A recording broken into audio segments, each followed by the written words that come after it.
dá mà tún káàbọ̀ sínú ìròyìn ọlọ́mọlé ọlọ́mọlú ọlọ́mọ orílẹ̀-èdè abala lẹ́yìn náà lágbà wọlé o bá a ṣe máa yọjú lójú fèrèsé láti yọjú tá a ti rí ọ̀gbẹ́ni Trump bọ́dá wa rẹ̀mí iye kan bọ́dá Trump ẹ bọ́ bí o ẹ gbọ́ kí ló dé kílẹ̀ fẹ́ mọ̀ sí fún ọmọ Nàìjíríà àmọ̀ gbọ́ tán ní High Commission US Embassy ní Nàìjíríà wọ́n ní wọ́n ti fi léde o wọ́n ní kẹ́kù ilé kó gbọ́ kó sọ fún toko bí àdàgbọ́ kóró fóun bẹ o wọ́n ní gbogbo ọmọ Nàìjíríà tó bá mú ní ìsìn torí wọ́n ní oríṣiríṣi lọ́ọ̀nà ti sign wọ́n ní gbogbo ọmọ Nàìjíríà tó bá mú ní ìsìn tó jó físà rẹ̀ ná kì í ṣe tó finá sí tó dáná sí o tó lò kọjá táìmù tán fún tàbí táìmù tó kọ́pọ̀ ń fẹ́ stay. wọ́n ló ti di criminal offence wọ́n lẹ́ni tó bá bà wọ́n ṣe bí criminal ni àti wípé wọ́n ní ó lè sọ ìrìn àjò sí ìlú sí Amẹ́ríkà ó lè sọnù pàápàá wọ́n fún ní permanent ban tí ò ní ṣe gbé kúrò ó dọjọ́ tí gọ́ọ̀mẹ̀ntì mi bá tún dórí òye bóyá tó bá sign executive àmú mi bẹ́ẹ̀ náà ni wọ́n ní àwọn ti sign pé àwọn báànù àwọn mùsùlùmí àwọn ń tẹjúmọ́ àwọn mùsùlùmí wọ́n láwọn báànù wọn láti wá sí orílẹ̀-èdè àwọn jẹ́ nkàbẹ̀ wọ́n ní the travel ban commonly known as the Muslim ban which restricted entry from several predominantly Muslim countries including Nigeria. This ban was later lifted by President Joe Biden in 2021. Trump ti dá padà báyìí o. Bẹ́ẹ̀ náà ni ó ní strict public charge rules in 2019 making it harder for immigrants to obtain green card if they relied on government assistance. Bẹ́ẹ̀ náà ni asylum náà ó ní kò sí asylum rádaràda kan fún anybody mọ́ pàápàá jùlọ láwọn ìlú tán ti Nàìjíríà rògo ṣe tàwọn politician mùsùlùmí lẹ́yìn ranjú mọ́ nígbà tó ti ní àwọn tí ẹ rí tí àwọn Boko Haram ó dálẹ̀ ó náà lẹ̀ rí wọn o ẹ̀yin tẹ́ àwọn tó ń pariwo sàríà kiri náà wọ́n sì ń pa àwọn èèyàn wọ́n pa àwọn àmì kan lẹ́nu ọjọ́ mẹ́ta yìí o tán gbé síta sójú ẹ̀rọ ayélujára wọ́n láwọn ó lé àwọn kan kúrò ní fíléèjì kan lánàá a rí fún ẹran kan lónìí tá a bá kọ̀ǹfàmù ẹ̀ á gbèrò yẹn lọ́la ó dà pé wọ́n ti lé wọn tẹ́ ẹ bá rí mọ́ ṣe ń yìnbọn ẹni ẹlẹ́ni ṣé mo wá rí Trump bù ú ajẹ́ kan wá kó bá wọn UK ló gba ìgbàkúgbà wọ́n gbolè gbọ́lẹ̀ mo gbọ́ pé wọ́n ní kíní head of kíní justice wọ́n ní ìsìn wọ́n ní àwọn ọmọ Indian kan ní tó náà wérí bí kíní báyìí ní ẹ wo kó ń kálukú dìlú ẹ̀mú Yoruba Nation làwa dúró fún. nígbà yẹn jẹ́ kó lọ́dọ̀ Trump ẹjẹ́ àrèbí àṣírí ti tú àṣírí ta ni àṣírí àwọn tán fẹ́ yọ Natasha lẹ́rí yẹn òtán láwọn ń gba signature fẹ́ rìkọ́ọ̀lù Natasha bó tiẹ̀ jẹ́ wípé a gbọ́ pé INEC ti gbà ẹgbọ́nú ròyìn lónìí ṣùgbọ́n àṣírí wọn tú o bẹ́ẹ̀ bá rí bá ṣe ń ṣe àdàkọ signature tán ń tẹ ọwọ́ ọ̀rọ̀ fúnra wọn náà ń tẹ ọwọ́ fúnra wọn náà ń sign òun náà lẹ̀ ń wò yìí o àṣírí wọn ti tú jáde báyìí o bóyá INEC bá wá rí lè tàbí táwọn ìjọba tó kàn bá rí lè bóyá wọ́n tún wá go ahead láti inú yàrá kan náà kó wa o ṣe rí pé gbogbo àwọn tán náà gba signature wọn ò sí bí kí náà ń ṣe lórí àbí bọ́n bá ṣàti gba signature ń ta ó yẹ kán mú lọ sọ́dọ̀ INEC directly ni kí ni àdàkọ tó tún dà kọ́ ń bí hàn lẹ́rí àwọn agent sọnù tán náà fẹ́ rìkọ́ọ̀lù Natasha ṣe ti rí báwọn ṣe ẹ ti rí gbogbo ìtẹ̀kùtẹ̀ tán tẹ àwọn náà ń tún ìka tẹ̀ bàbá irọ́ wọn ní 250,000 àwọn èèyàn ló ti sign petition INEC náà sì tẹ̀wọ́ gbà á àwọn àmọ́ wò bóyá INEC náà ó ṣe rúgúdù bóyá àwọn aṣàdúpẹ́ pàṣírí ń tu ayé technology làwọn àwọn náà rí a fi arábìnrin kan hàn yín níbi títí ó ń tutọ́ sókè tí ń fojú gbà àwọn làwọn gbé kalẹ̀ gbogbo wọn pátápátá láàrójú wọn nu kámẹ́rà àbọ̀mọ́ ó bá dáràn náà ṣe ń fún ló kọ kán bá wa wá gbogbo wọn pátápátá ibi àwọn tí bóyá INEC náà tó bá wà ń bẹ̀ níbi tó ti ń gba signature tán fi wá wọ 250,000 kán wá padà lọ iye àwọn tán dìbò ní constituency Natasha gbà náà àti iye àwọn voters bóyá pé 250 bóyá sì ti bímọ sí wọ́n ti lé àlékún ẹjẹ́ àgbọ̀rọ̀ lẹ́nu akíndanidání. A 6-month suspension where Kogi Central will not be represented at the National Assembly, the Senate arm. So we have come to recall her back so that we can have a representative in the Senate. Because as a people, we cannot afford not to have a representative in the Senate arm for another 1 year. So we are here to tell INEC to please follow the constitutional process for our recall, so that our recall process can begin. That's why we're here. Okay, so have you submitted or? We've submitted our petition. It's been received. All other documents have been received. This is the acknowledgement copy of the petition. Is it the entire constituency or just a group of people? Under which platform are you presenting? Okay, it is a concerned Kogi youth and women. Okay. Yes. And who is controlling this? Talking about Banco is a personal. ẹjẹ́ kú ọ̀lọ́dọ̀ tí wọ́n rò níyànjú àṣírí wọn ó tù pátápátá ẹjẹ́ dé ọ̀dọ̀ Igwe kan lẹ́kọ̀ọ́ Èkó ló wà yìí o níbi tí ti ń sọ láàrẹ̀ ó ti ń gba ìṣe àwọn ọba Yorùbá ṣe nínú ìlú wọn ní yàrá ìtànlé alára ṣùgbọ́n ibi tó dára àti ẹ̀sí ọmọ Ìgbò lẹ́kọ̀ọ́ ni mo máa ń sọ fún yín à ń bọ̀ lórí ní tó ṣe o torí iṣẹ́ rere ló ṣe ṣùgbọ́n ipò tó fi ṣe tó ń gàba gẹ́gẹ́ bí ọba kan ní Èkó ẹ sì mọ̀ pé wọ́n ṣẹ̀ tú kan lẹ̀lẹ̀ wọ́n ni bóyá náà wà ní bóyá lómi ni àmọ́ òwò ṣùgbọ́n tí eléyìí fi ń yé wa ni wípé ẹni tí ò bá ti mú ìṣeṣe tí wọ́n fi joyè àwòdì tí ò lè gbẹ̀dìyẹ láwọn ọba ilẹ̀ Yorùbá wọ́n gbà ṣe wọn sí o wọ́n gba ìṣe wọn sí ń tààràtààrà wọ́n fọ̀bọ́ lọ wọ́n gan wọ́n fọwọ́ wọ́n fi gún wọn mú pé bẹ́ẹ̀ bá lè sọba àwo ó ṣe fún yín ọba Ìgbò ńlẹ̀ Yorùbá ti ń sọ fún yín wípé kì í ṣe Fúlàní nìkan ló fẹ́ gbalẹ̀ Yorùbá ogun wájú àtogun ẹ̀yìn ni ogun àárín wà ogun lé wà ogun lé gangan ọ̀tá ogun tó jẹ́ pé àwọn ọmọ Yorùbá bẹ́ẹ̀ náà ni Ìgbò ń fogun iwájú jà wá wọ́n rẹ́rìn sí a wọ́n bá wa jàjẹ́ orí social media wọn kó bọ́n dání wọn kádà dání ṣùgbọ́n àwọn Fúlàní tán kádà dání àwọn gangan nìkan la ranjú mọ́ mo ń sọ fún yẹn já gbọ́rọ̀ ó sanwó àwọn kan tí wọ́n wà lẹ́wọ̀n àwọn bọ́ìsì kan tó wà lẹ́wọ̀n wá mọ̀ọ́mọ̀ tẹ́ kámẹ́rà sí pé ó yá ọmọ kì í ṣe ọmọ Yorùbá nìkan ni wọ́n túlẹ̀ lẹ́wọ̀n náà lọ sanwó rẹ̀ o ọmọ Ìgbò náà wà ń bẹ̀ o ṣùgbọ́n tí Yorùbá yẹn gangan náà wá ń pín káàkiri ó lè fi tàbùkù àwọn tó yọ.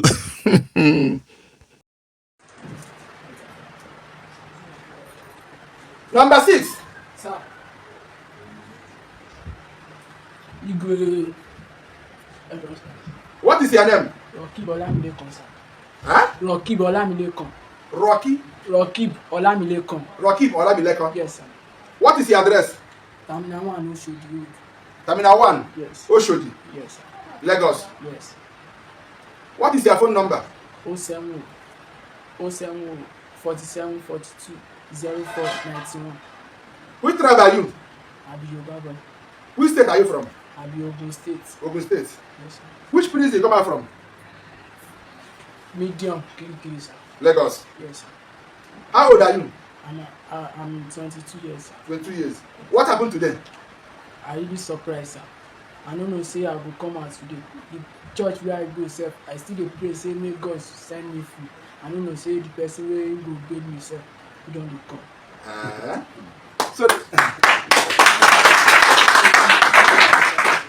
So as at this morning, you didn't know that I will release you today. No, I don't go church. You go church today. Now today you pray the prayer. Yes, sir. And God will use me to answer your prayer today. It shall be well with you. Yeah? If you know that thing will make you to enter prison, don't you understand? Yeah? Do your normal work. ó dá Èkó náà lásìkò àti Èkó lẹ́kọ̀ọ́ ọ̀dọ̀ bọ̀dá Wàhábù làwa ń lọ ní ìsinyìí o kọmíṣánná fún environment nípa ọ̀rọ̀ tí wọ́n sọ pé kò rùn wọ́n ní Èkó ní body odor mo ló mọ̀ ga o àwọn ọmọ Èkó kan náà sọ lórí ìkànnì wọ́n ní lóòótọ́ lè kò rùn mo wá wò wípé ẹ̀yin náà ṣe wà mú iṣẹ́ sí lójú páálí gọ́tà lẹ̀ ń kó yìí ẹ̀wà ṣé kò wà àrùn ṣé lè yóò tó kí nǹkan rùn lóòótọ́ ẹwà dúró yànmọ̀yànmọ́ tó ń kó káàkiri ṣùgbọ́n wọ́n ní kí iṣẹ́ bí àwọn o wọ́n ní àwọn kan máa ju ilẹ̀ sójú títì àwọn èèyàn náà ló julẹ̀ débì wọ́n ní tẹ́ wọ́n láwọn bí wọ́n ló dìpẹ́ǹd lórí ibi tí bá ń rùn kẹ́ sọ ibi tí bá ń rùn fáwọn wọ́n ní tẹ́ bá kọjá lóyún Ọjọ́ta lólúṣoṣùn láti máa lọ Ìkẹjà Kúdírà tàbí Ọláwé wọ́n ní ilé ilẹ̀ wà ń bẹ̀ ó lè máa rùn wọ́n ní bẹ́ẹ̀ bá ń lẹ ẹgbẹ́ dáná wọ́n ní ilé ilẹ̀ wà ń bẹ̀ ó lè máa rùn wọ́n ní ilé ilẹ̀ wà ń lo òyìnbó ń bì náà kó rùn àgbórí kórùn àwọn èèyàn wá ń gbélẹ̀ àwọn mọ́tò ní tírọ́ọ̀kì ńláńlá tán ń gbélẹ̀ yẹn bómi wọ́n bá kánlẹ̀ omi ò tiẹ̀ ní kánlẹ̀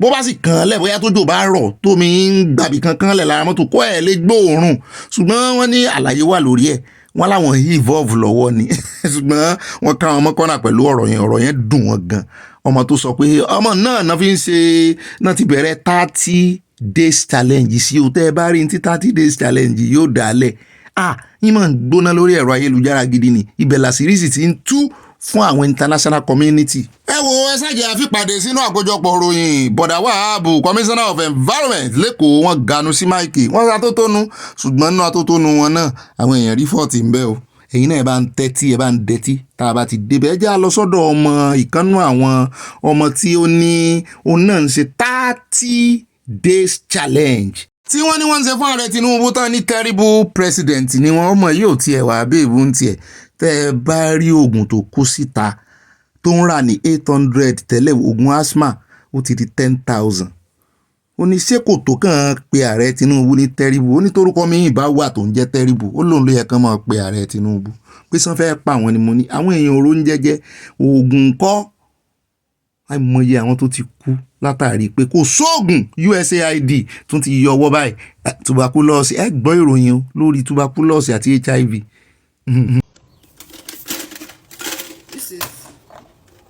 This is the amount I have consumed under 3 months. This is the amount I have used under 3 months. Some of this thing now, these things are like, it's up to 10. In less than 3 months, I've used like 10 of these. This brand I used to buy before, I stopped buying it because it's expensive now. I stopped buying it because it's expensive now. This thing is like clocking 10k plus now. I went down to a relay. I went to price this thing. They're telling me 8k75. 8k75. I bought this thing last 4,500. 4,500 was the amount I bought this thing the last time. And they're telling me this is 758k.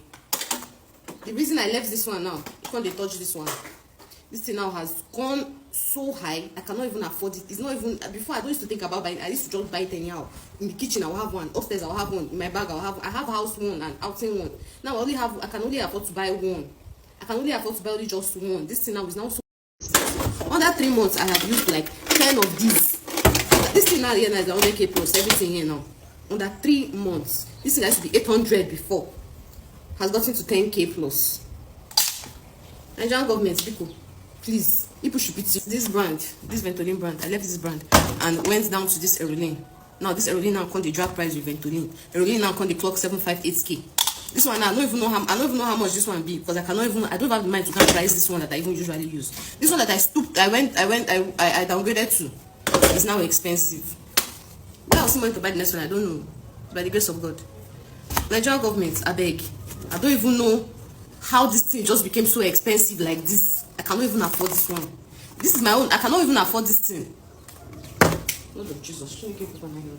ó dá o ọlọ́run ó kó yín yọ Nàìjíríà o kẹ́ ẹ bá mọ àwọn aláìmọ̀kàn tán máa ń gbèsè àwọn olórí tán ń ṣe wọn lẹ́yìn ẹjẹ́ àkóńbẹ́ ẹjẹ́ adé ìlú kan lẹ̀ Ìgbò gómìnà wọn rèé ó wá ń káàánú àwọn school oníṣẹ́bí tẹ́yìn ti ń kọ́ ìwé rẹ̀ bó ló ṣe wà conducive ibo lòun wà níṣẹ́jú ayé òun ni sí ọ.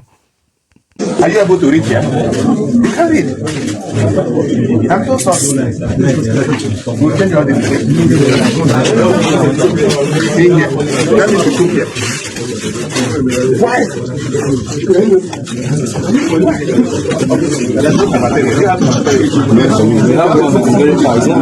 Very bad. BBC, I will give you about 3 months to build a functional cafeteria. If the chief is going to the record, there's lots of money. As I don't you, but you've inherited from her. So you must solve it. I'm here to help you solve it. When you want to study, where do you go? And there's no light, right? So do you like this? I'm so embarrassed. This is not a condition that is conducive for you to learn. And then, of course, you are aware that we are relocating both Faculty of Law and Faculty of Agriculture here. We are just coming from the Faculty of Law, and the building is dilapidated. We'll pull it down and build a new one. We also build one for agriculture, so that none of you will be here. Work will start in the next 1 week. So if you build a habitable hostel, there must be light, there must be water. And they have no life, right? So do you like this journey? I'm so embarrassed. This is not a condition that is conducive for you to learn. And then, of course, you are aware that we are relocating both Faculty of Law and Faculty of Agriculture here. We are just coming from the Faculty of Law, and the building is dilapidated. We'll pull it down and build a new one. We also build one for agriculture, so that none of you. ó dáwọn ẹjẹ́ padà sékòó eléyìí gan ló yẹ ká fi tẹ̀lé tẹ̀ẹ̀kan lẹ́kọ̀ọ́ ṣùgbọ́n kò tí ì pẹ́jọ́ arákùnrin yìí ní ọ̀rọ̀ fún wa o mẹ́sẹ̀gì tó sì ní ń bà mí lẹ́rù lórí ọ̀rọ̀ epo ó lóun ṣe kúrò ní ọ̀dọ̀ Dangote Refinery rẹ̀ ni o n ò mọ bóun náà ṣe jẹ́ o ṣùgbọ́n mọ́tò tó wọnú rẹ̀ yìí mọ́tò olówó ni ó sì ń dẹ́rù bá àwọn ọmọ Nàìjíríà lẹ́yìn ìgbà tí Dangote ti sọ pé òun ò ta epo náírà mọ́ ó láwọn ọmọ ó ní kẹ́ ẹ mọ́ retí ó lé ẹ̀fẹ́ la kó mọ̀ yẹ̀pẹ́ mọ́ repo 2,000 per litre èmi kọ́ mo sọ bẹ́ẹ̀ o. So now, Nigeria, if I tell you what I hear here today, when NPC the carrots they go, we go suffer where this the suffer before we go realize what the happen is too late. Because if Dangote go extra mile to the level where we want go now, that means 2005 per litre we see the play. Because NPC don't make us understand. Don't tell Dangote say they don't make forward say until 2030. In short, as we speak, many tankers, you see many tankers going out. No product, no product. Trucks are going out. Trucks are going out. Come and see what is really going on in this refinery. No product again, but people don't know anything they go on. Now the painful thing is say this cool down where they suffer us like this. Now the right of every Nigerian citizen. Now we product, now we land, now we get this oil. This oil now already be say we not supposed to suffer for oil, but some particular people just hold on, say now they get them, and they get them not be the problem. Now the suffer they take and take suffer because the way our fathers they suffer, we say go suffer, and our children say go suffer because as it goes now you can see say even Nigeria not feel Nigeria go anywhere because they don't make us understand say we go fix our country. Now where they go be that. So this oil where they dance us up and down, now we all property. We need to face it and we need to get what belongs to us. Nigeria, you should wake up. We are not playing. You boys should wake up. You boys should wake up and be focused. Not be anybody will come and come fight for you. God not come down from heaven come fight for us. We need to fight for ourselves because this thing is getting out of hand. The way when they take this oil and they punish us, it's not too much. We need to really fight it out. Now I'm heading to Dangote head office. See all the trailer. Look at. See them. Nothing's happening. Show them nothing. They're just giving a news. Nothing they happen. Come here and see with your eye. So that's just the truth. I'm going to the head office. So I'll keep you people updated to know where we are going to. Thanks. ẹ wo gbogbo ìròyìn tòní ó ní agbára ẹjẹ àdọ́dọ̀ ààrẹ Tinubu àti àwọn ọmọlẹ́gbẹ̀mọ asòfin kékeré àwọn House of Rep tí o ẹ̀dẹ́ tí sí ń tán sọ o ààrẹ Tinubu ó fẹ́ tọ́ ọ̀bọ̀ kan lójú wípé alẹ́ mọ́ gbowó wọn lẹ́ mọ́ gbowó ẹ̀yìn kì í sí ìsáwọn nìkan náà fi ẹ̀sùn kan o àwọn Senate náà wọ́n fẹ̀sùn kan ìkan tiẹ̀ wà náà àpéjọpọ̀ ìròyìn Senator Ume wọ́n ló gba 10,000 ló bá jáde ó lóun ò sí inú àwọn tó gba 10,000 so wà á dárúkọ àwọn tó gbà ló bá lóun ò mọ̀. Constituency project that has always been on the media. Don't let us go into that. You know I know more than I. Yeah. Let us the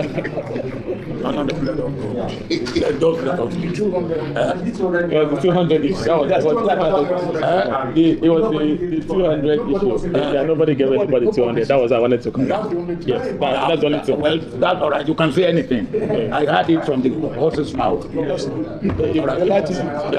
You can deny it. Yeah, that's all right. But I heard it from those who got it and who told me they got it. So if you didn't get it, then maybe your case is different. Project. Now, not everything that you get, you can publicly. No, but you project. I will tell you what I know. Those of you, those of your members who got it told me they got it. It was project. You know what? Senators and members. It was project they meant for the constituency. Project. It was then cash. You will show me the. náà ní lórí ti Fubara o Fubara lẹ́rìí this is the first time tó máa show padà ní public lẹ́yìn ìgbà tí wọ́n suspend díẹ̀ àwọn NBA ti yarí wọ́n náà máa gbé ààrẹ Tinubu lọ sí court mo ní ṣe bẹ́yìn náà máa wá ń bá ń court lọ́rọ̀ bá dọ̀rọ̀ pé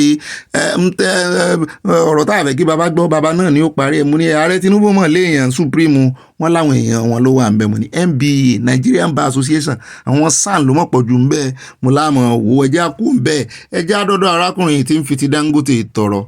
irú owó Dangote irú owó Dangote irú owó Dangote irú owó Dangote irú owó Dangote irú owó Dangote irú owó Dangote irú owó Dangote irú owó Dangote mo fẹ́ o tèmi dà ẹlẹ́dàá mi bá mi gbé wá o irú owó Dangote mo fẹ́ o irú owó Dangote mo fẹ́ o ẹlẹ́dàá mi bá mi gbé wá irú owó Dangote mo fẹ́ Ọlọ́run gbé fún mi irú owó Dangote mo fẹ́ o irú owó Dangote mo fẹ́ o irú owó Dangote lèmi fẹ́ o. wọ́n kò sóhun tó burú nínú àdúrà àtàníyàn rẹ̀ ṣùgbọ́n bó bá padà dé láti ibi tó Ọlọ́run ṣiṣẹ́ kún àdúrà rẹ̀ o mọ́ wàá ṣe bí Abdulrahman mọ́ wàá gé orí èèyàn torí owó tèmi nù ẹjẹ́ àkú ọ̀bẹ ẹjẹ́ dé Ondo níbi tá a ti gbọ́ láti ìgbà tí wọ́n ti ń pa àwọn àgbẹ̀ àtàwọn ọmọ Ondo tán sì ti lọ́ọ́ fẹjọ́ sun Ayédatiwa tó jẹ́ gómìnà wọn láwọn Àmọ̀tẹ́kùn náà ti gbé gbèsè wọn láwọn àwọn tán múre bẹ́ẹ̀ náà ni àwọn Fúlàní kan náà ń sọ̀rọ̀ létà ń dàbí ẹni pé wọ́n fẹ́ wá gbà wọ́n lẹ̀ mo ní ń bo ẹjẹ́ àjọ̀gbọ́n ẹ̀yẹn ọmọ Ondo wọ́n ti ń gbèjà yín báyìí o tó bá jó òótọ́ ni ẹ kọ̀ǹfàmù ẹ̀ fún wa kẹ́ ẹ mọ́ sì wòra yín ràn gbogbo àwọn tán mú yìí sàn náà pa àwọn èèyàn yín. The criminal activities that happened in the deep forest of Akure North local government area of the state. The government had drafted a joint patrol team comprising of the army, the police, the civil defense, and the Amotekun men.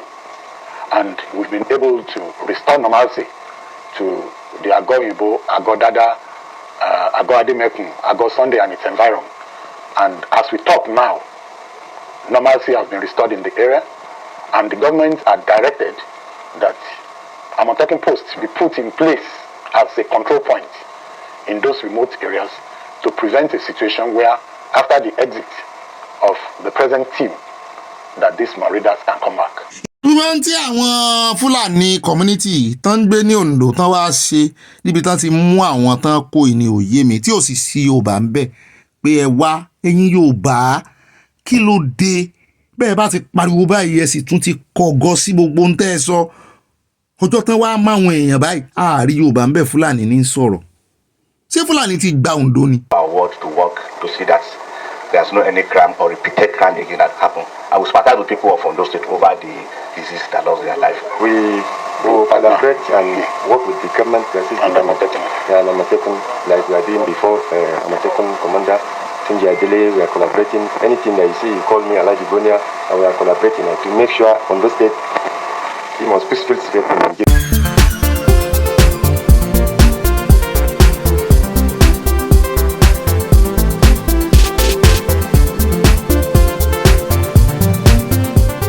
Oya kukurunku lakukọ́ńkọ́ àwọn àgbà kò lè gbàgbé iṣẹ́ agogo takùkọ́ ń ṣe kóyìnbó tó ṣagogo lakùkọ́ńkọ́ kúkúrúkú lakùkọ́ńkọ́ ẹ̀yin àgbà ẹ ò lè gbàgbé iṣẹ́ agogo takùkọ́ ń ṣe kóyìnbó tó ṣagogo lakùkọ́ńkọ́ àwa ọmọdé gan a lè gbàgbé orin ni mo fi kí n káàbọ̀ orin ago sàn wá ní àgbọ́dọ̀ inú gbọ́dọ̀ fi wá time ṣeré o time is money time na money o time na money torí ìlànà náà orin ago lakọ lónìí bàbá wa Adébẹ̀rọ̀ Kẹ́hìndé wọ́n tún dé sí alẹ́ ti pé sáàrùn tí eléyìí náà ni orin ago ni orin time ìgbà lásọ ìgbàlẹ̀ ò kúkúrú òkú làkùkọ ń pẹ́ wá wo iṣẹ́ Olúwa kò ti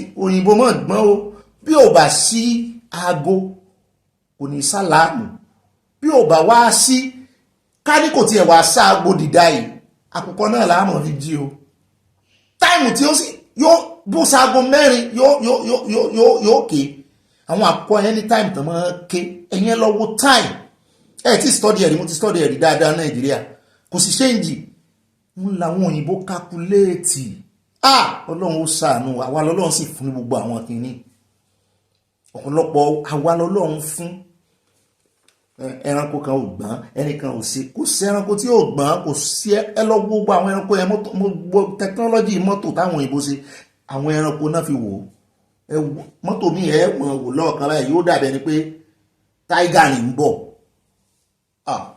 àwọn òyìnbó yẹn mọ̀ ń tán ṣe o wọ́n ṣe aeroplane wọ́n wọ ẹyẹ àbíbò wa wọ́n ṣe ṣíìpù wọ́n wo àwọn ẹja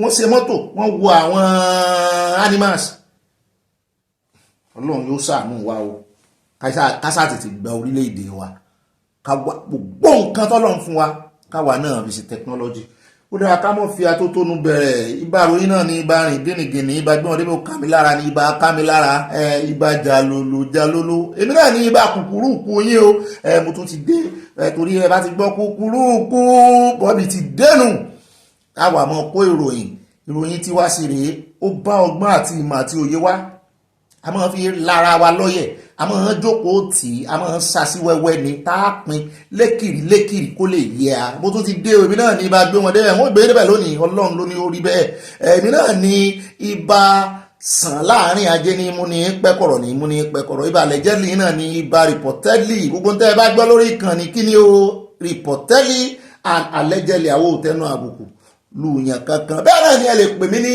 ibà ọ̀pàpà parada àyà parada òdò ọ̀gá rẹ̀ parada òdò àyà bá abádẹ́nu kọ́mẹ́sẹ̀ sàn yóò yé yín ẹ tún lè pè mí ní ibà ọ̀pá kọ́kọ́ òpèké àwọn sweet 16 bíi kò sàrúgbó bí gbogbo wọn náà ló yé bẹ́ẹ̀ náà ni ẹ máa pè mí ní ibà sanjú abẹ́ǹkò kanjú abẹ́ǹkò torí òótọ́ àtòdodo la fi pinlẹ̀ ìròyìn wa ibà lálàyé yín náà rí o àwa ìkànnì káròyìn nínú kọ̀ǹpútà àbí ká gbé pépà sọ́wọ́ àmọ́ pín wẹ́lẹ́wẹ́lẹ́ tí ó fi yé wa káàtùn kọ́gbọ́n bẹ̀ gbogbo tó sodo sínú ẹ̀ láàfún jáde bí ìgbà téèyàn bá fẹ́ refine epo ni ó mú oògùn sọ jáde ńbẹ̀ ó mú epo pupa jáde ó mú ògèrè epo jáde ó má dé àgbọn ó mú ẹyìn ó gbogbo ẹ̀ bá ṣe máa ń ṣe nù refinery epo adúpẹ́ lọ́wọ́ ọlọ́run ó dá èmi náà ní ibà kéde fún Yorùbá Nation káfàtà ibà kéde ìròyìn ó yá ẹjẹ wọn a máa gbé yín débẹ̀ nǹkan kí n jèjì ibi tá à ń lọ gbélé tẹ́ rí inú abala lérèfé ojú wíńdò ojú fèrèsé láti yọjú eléyìí tá àwọn ẹgbẹ́ náà wọlé níbi tá ti máa ṣàpèjúwe ibi tá ń lọ àdírẹ́sì ibi tá ń lọ gangan bọ́n ti máa kọ àdírẹ́sì sẹ́yìn envelope ibi tá ń lọ gangan àkọ́kọ́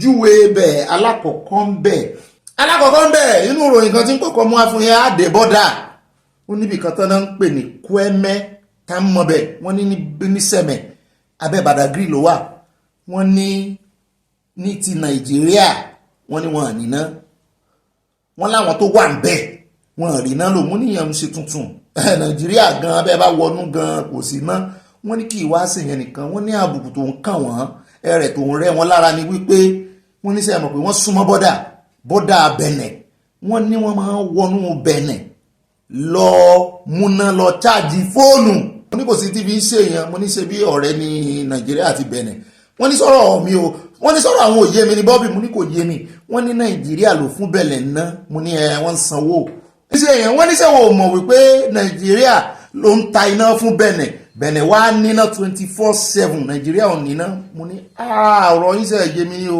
àgbẹ̀ ń débẹ̀ o gbogbo àwọn ìlú yẹn àti àwọn ọmọ Nàìjíríà tó wà ń bẹ̀ tó ń wọnú Bẹ̀nẹ̀ kò jìnnà síra wọn lóòótọ́ ṣùgbọ́n ohun àbùkù ni tẹ́rítírì ti là wọ́n ààlà wọ́n ti pa ààlà àwọn kan wà nù Nàìjíríà wọ́n wá ní wọ́n fún ọmọ Nàìjíríà pa wọ́n náwó sí wọn lọ́ọ̀kan pé inú òkùnkùn lẹ́yìn wà àwọn tẹ́ ẹ fún náà wà nù mọ́lẹ̀ sáfòkùnkùn sí àwọn olórí yìí nígbà ò jẹ́ pé sẹ́ òkùnkùn náà kún ọwọ́ wọn ó dá àgbẹ̀yìn lẹ́rẹ̀ á mú gbogbo kúlẹ̀kúlẹ̀ rẹ̀ wà fún yín lónìí bàbá kò ń bẹ́ẹ̀ á dé ọ̀dọ̀ ìgbìmọ̀ àwọn agbẹjọ́rò ìyẹn àwọn NBA wọ́n ti wá kagidi bolẹ̀ wọ́n náà ti wá ń sọ fún ààrẹ Tinubu wípé dandan option méjìlá ààrẹ Tinubu ní lórí ọ̀rọ̀ Fubara ní ìpínlẹ̀ Rivers wọ́n ní nínú kó tètè ya dá Fubara padà àbí kó pàdé àwọn ilé ẹjọ́ wọ́n nítorí wípé gbogbo ìgbésẹ̀ tán gbé wọ́n ní kò bá òfin mu rárá wọ́n ti sọ̀rọ̀ jálẹ̀ ní Peter Obi náà ní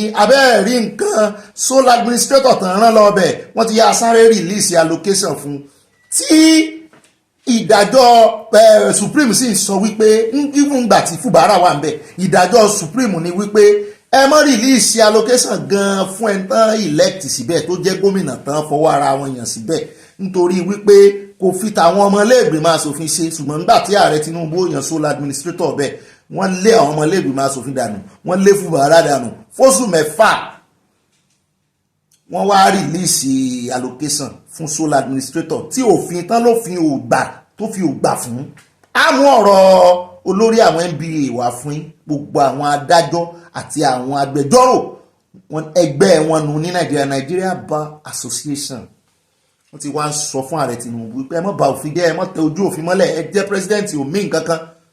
Ẹ sì mọ̀ pé lánàá ni bàbá wa Wọlé Ṣóyínká náà wọ́n tẹ̀ sí wọn lójú. Ó dà á mú gbogbo kúlẹ̀kúlẹ̀ rẹ̀ wá fún yín.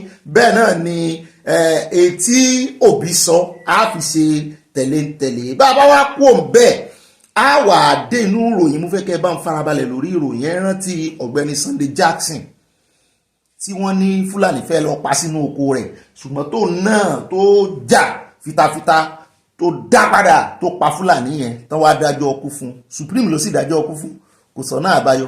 Ọ̀nà àbáyọ ti wà. Ẹni iṣẹ́ àwò ẹ wo inú mi ń dùn láti ìgbà tí mo ti gbọ́rọ̀ yìí ni. Ọ̀nà àbáyọ ti wà báyìí, ó ṣeé ṣe báyìí. Àwọn òyìnbó ìtráyò wọ́n wá láti ìlú òyìnbó pé aláwọn ò wá justice fún, wọ́n ń pe nǹkan kan ní Clemency, wọ́n láwọn ò wá fún ọ̀rọ̀ ẹ ń wò pé ẹ ti ń ṣe permutation pé kò possible. Redeem ló dá Supreme ló dájọ́ mú ní redeem pé kò possible, àbí kò possible lóòótọ́, ṣùgbọ́n ẹ rí ọ̀nà tó lọ́n gbà lọ́n yọ o, yóò sì yọ tán. Bàbá kò mẹ́ àwàdé Ìlóbù àti Ifọ̀n níbi tí ìjà ti gbóná girigiri tó ti ń jà ìyẹn àwọn ìlú méjèèjì. Àfi wọ́n ṣe wá yá pariwo síta báyìí àti Ifọ̀n àti Ìlóbù, wọ́n láwọn sójà tàn rán wá, wọ́n náà ni wọ́n ń ṣe àwọn léṣe, wọ́n náà ń ṣàwọn bọ́sẹ̀ ṣe ń sojú o.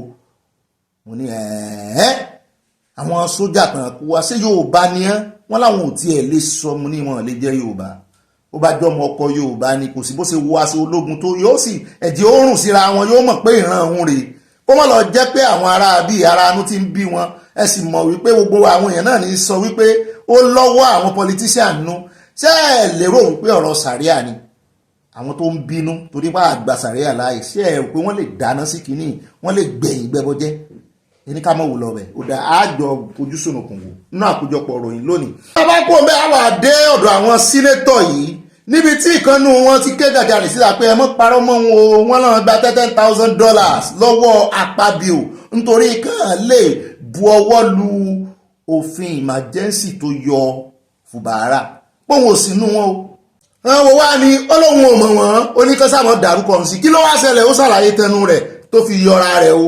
Bẹ́ẹ̀ náà ni Akpabio náà ní òun ò rán èèyàn kankan, òun ò nìkan pé Ghana must go $10,000. Mo ní ó dáa. Ẹ sáà rí bàbá Ọbásanjọ́ àtàwọn House of Rep kan tó fẹ́ máa gbọ́ omi ewúro síra wọn lójú lórí ọ̀rọ̀ pé ìwọ gbowó ò gbowó. Àwọn kọ̀líìgì yìí sọ fún mi pé ẹ gbowó. Nàìjíríà wọ́n fi oore àwọn ọmọ Nàìjíríà ṣàpínlé, wọ́n fi ń ṣàpínlé tí wọ́n ẹ wá dúró létí òtán ní òsì ọmọlẹ̀ tán fẹ̀sùn kàn pé ó kọ́ sí Easton. EFCC ó yẹ kí EFCC òwò ní gan máa fẹ́ mọ́ cruise. Ó dáa bá wá kú òun bẹ́ẹ̀ á tún dé ọ̀rọ̀ ọ̀dọ̀ ti Natasha o, níbi tá a ti gbọ́ wípé ìkànnú àwọn tí wọ́n jọ wá tí wọ́n jọ jẹ́ sínétọ̀ constituency míì nìyún ti wá ọkùnrin ní ṣé Karim kan náà ń pe bàbá ẹ̀ ló bá jáde síta ló wá bẹ̀rẹ̀ sí í fọnmú ló ń sọ̀rọ̀ kò bá kún gbé ó láláì ní tìjú ní Natasha. Ó ní Yàyà Bello sì kìlọ̀ fáwọn ẹ̀sìn mọ̀ pé láìpẹ́ la mú ìròyìn wá fún yín tá a ní wọ́n ní wọ́n fẹ́ rìkọ́ọ̀lù Natasha kó lè gbìmọ̀ àṣòfin pé à ń gbọ́ pé Yàyà ló fẹ́ lọ dípò rẹ̀ ló fẹ́ fi ṣe pàṣípààrọ̀ ló fẹ́ fi ṣe ọ̀pàpà parada rẹ̀. Lárákùnrin náà bá jáde ló bá ní Yàyà sì kìlọ̀ fáwọn o adójútì ní èèyàn ó ní Natasha yìí. Natasha náà bá kò tí ẹ̀jẹ̀ ó balẹ̀ ajá àbalẹ̀ ló fi ṣe lòun náà bá dá lóhùn. Kí ló fi dá lóhùn? Ó ní kán rè ṣe àwọn ọpọlọ fún ó wá pé NDLEA fún àáfún yín kúlẹ̀kúlẹ̀ rẹ̀ nú àkójọpọ̀ òròyìn lónìí. Bẹ́ẹ̀ náà ni lórí ọ̀rọ̀ ti Mohbad Naira Marley náà ti wá ń pe ìpè wípé ẹ wá o ẹ mú òun síbí nísìn ẹ ń ti ọ̀pápọ̀ ọ̀lọ́pọ̀ ọlọ́bọ̀ òun lọ́fun pé kóun á máa rojọ́ òun sì ti sọ tó mọ̀ ẹ mọ́ ṣaláì pé ìyàwó Mohbad náà o àti gbogbo àwọn tó wà ń bẹ̀ lọ́jọ́ tí Mohbad kú. Ẹ sì mọ̀ pé gbogbo tá à ń pariwo náà rí ó wá ń dàbí ẹni pé gbogbo tá a ti ń pariwo tipẹ́tipẹ́ nígbà tí Mohbad kú wọ́n tún ṣe wá ń padà síbẹ̀ wá ń wò pé irú àwọn adánidúró wò lélẹ̀ tán waste time gbogbo àwọn ọmọ Nàìjíríà.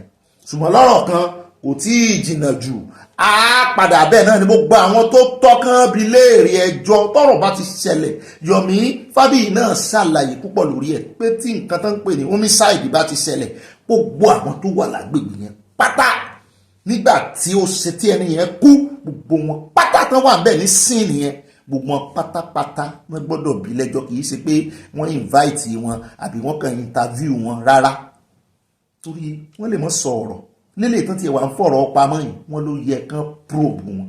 ẹgbọ́ ṣé lóòótọ́ ṣé kán torí ẹni tó ń sọ̀rọ̀ yìí náà kò sọ bẹ́ẹ̀ tẹ́lẹ̀ o ó ti rò pé òun ti bọ́ nínú ẹjọ́ ìtẹ́lẹ̀ o àfìgbà tí bàbá Mohbad yarí a sọ̀rọ̀ lórí ẹ̀ inú ò bá mi dá sí ẹ fi ìmọ̀ràn yín kún àníríì jù báyìí lọ nínú gbogbo àwọn àkórí ìròyìn wa fún tòní ní pápápá àmọ́ wọnú abala tí ó mọ̀ kàn lọ irọ́ àti ìparí ìròyìn ó rẹ́ lẹ́ta àmọ́ fi parí rẹ̀ ó náà ní ti arábìnrin kan ọmọ Yorùbá ni akẹ́kọ̀ọ́ ni ní yunifásitì kan ní Nàìjíríà ó nìkan ló wà ní kíláàsì láti level 100 nígbà tó kọ́kọ́ jàǹbìtò nígbà tó kọ́kọ́ wọlé sí yunifásitì yẹn òun nìkan ló wà ní kíláàsì nígbà tí ó fi dé 200 level náà òun nìkan ló tún wà ní kíláàsì lẹ́kítọ́rà sì ń kọ́ kì í sì ṣe kọ́ọ̀sì ẹyọ kan ní í ṣe mo wá wò pé irú kọ́ọ̀sì wo ló ń ṣe yìí òun nìkan náà jẹ́ tí ó di ilé lórí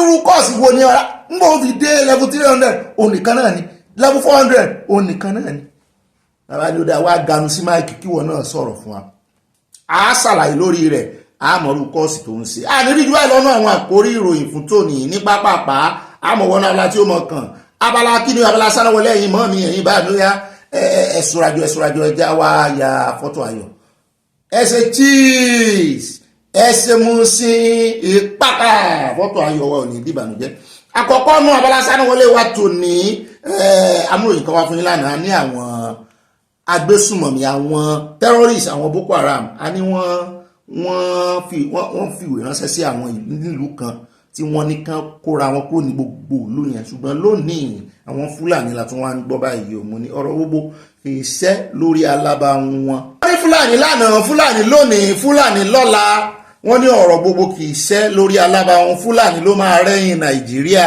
àwọn Fúlàní àtàwọn aráàlú Nasarawa para wọn wá ní kí ló fàjà kí ló fa áwọ̀ wọ́n ní sọ yẹ kí n túmọ̀ bí àwọn mo ní kí wá ní mo ní bí wọ́n ní sẹ́mi ò rí kọ̀lọ̀kọ̀lọ̀ ni wọ́n ní kọ̀lọ̀kọ̀lọ̀ ní lọ́hùn ẹlẹ́dìyẹ ń wẹ́dìyẹ rẹ̀ pé ṣé ó yẹ kẹ́lẹ́dìyẹ máa béèrè lọ́wọ́ àwọn ará alé pé ta ló gbé ẹdìyẹ òun kò ti mọ̀ pé kọ̀lọ̀kọ̀lọ̀ ni wọ́n ní àwọn Fúlàní àwọn tí ń sọ pé dìgbà tí wọ́n bá proscribe wọn gẹ́gẹ́ bí ẹgbẹ́ agbésùnmọ̀mí kógun ó tó mí wọ́n ní àwọn náà máa dá ogun sí Nàìjíríà wọ́n lọ́wọ́ wọn ní ìṣáná wà ọwọ́ wọn ní petrol wà wọ́n ti ṣetán tó fẹ́ dáná fún Nàìjíríà ṣùgbọ́n àwọn olórí ń wò wọ́n ràn ẹ bá ń tẹ fọ́nrán yẹn sí kárí bó ṣe lọ.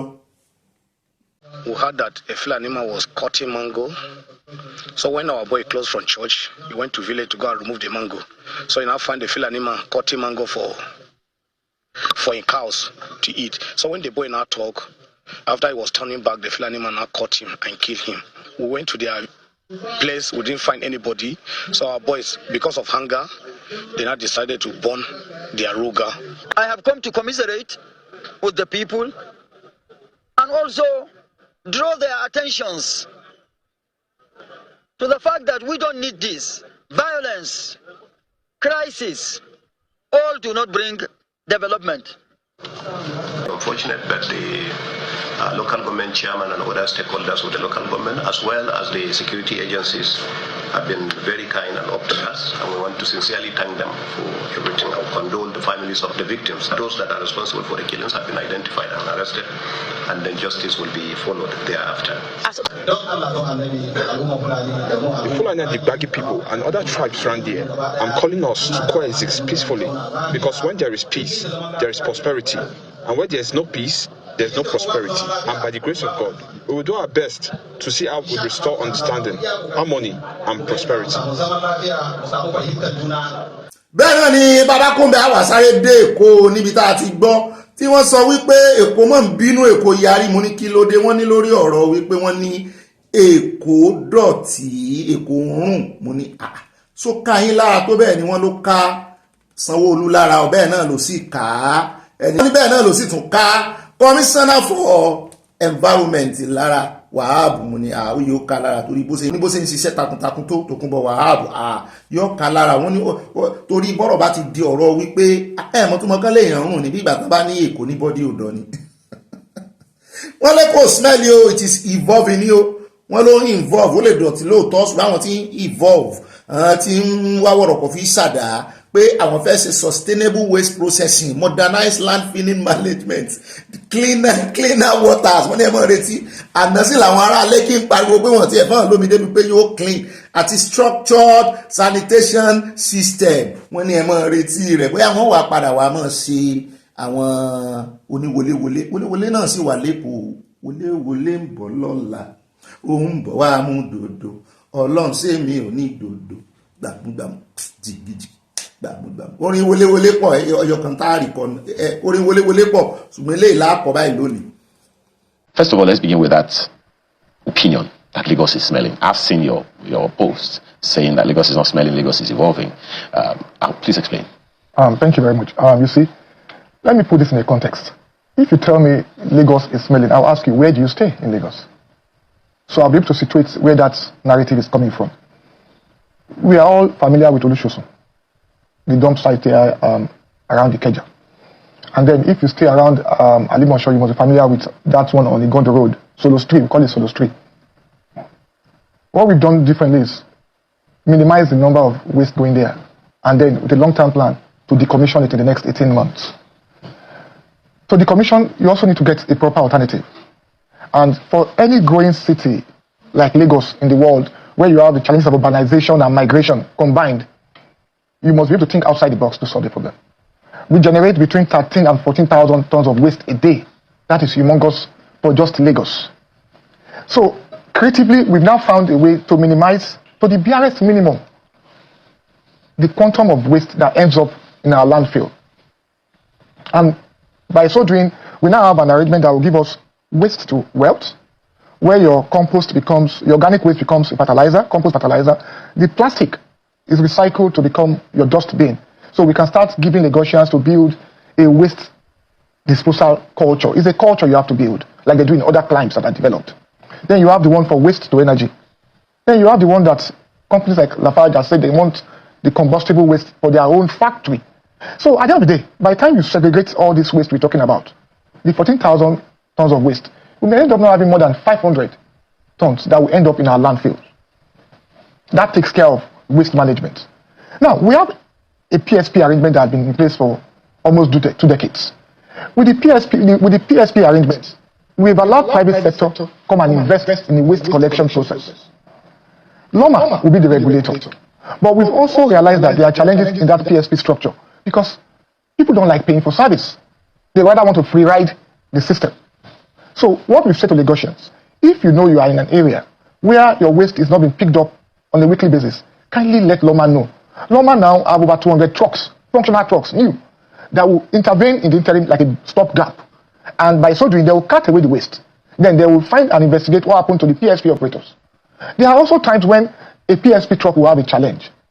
Within them, they have an arrangement, they will call out or call one or two other persons to cover that route. By and large, these are challenges that comes with an evolving megacity like Lagos. So I'm coming. So the narrative of Lagos is smelling is something that I don't believe in. I don't agree with it. Do we have areas that have offensive odors like Olusosun does have during the rainy season?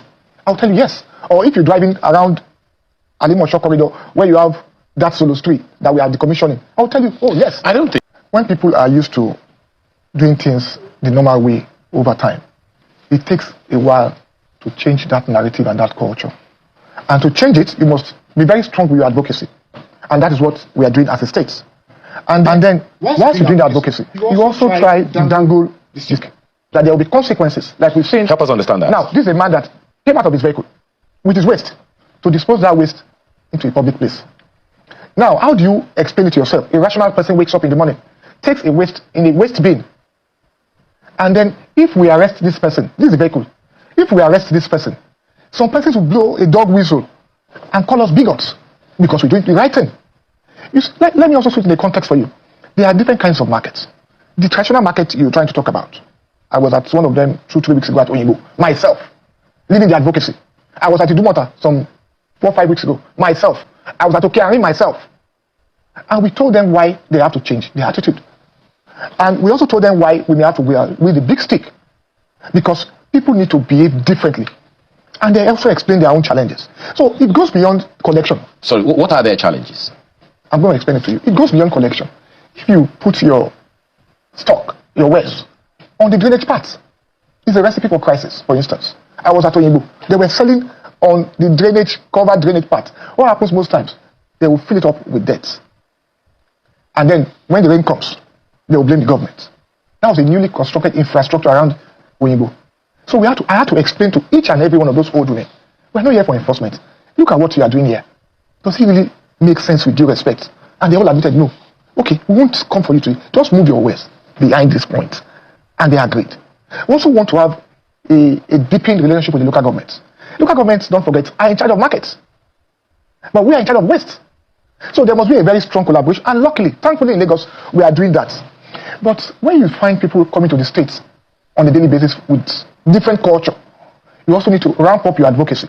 And let everybody come on board. Abẹ́rí, wọ́n ní Èkó dọ̀tí, Èkó smell, wọ́n ní àwọn evolve lọ́wọ́ ni mo ní ọ̀rọ̀ ìkan lára kan náà wá ọ̀rọ̀ kò fi sàdá Èkó ni mo ti rí tán ti máa fi ilẹ̀ akitan tán máa fi ṣe feeling sam feeling àwọn ọmọ onílẹ̀ sọnù. Bàbá wa kú òun bẹ́ẹ̀ nínú abala sánáwọlé tòní.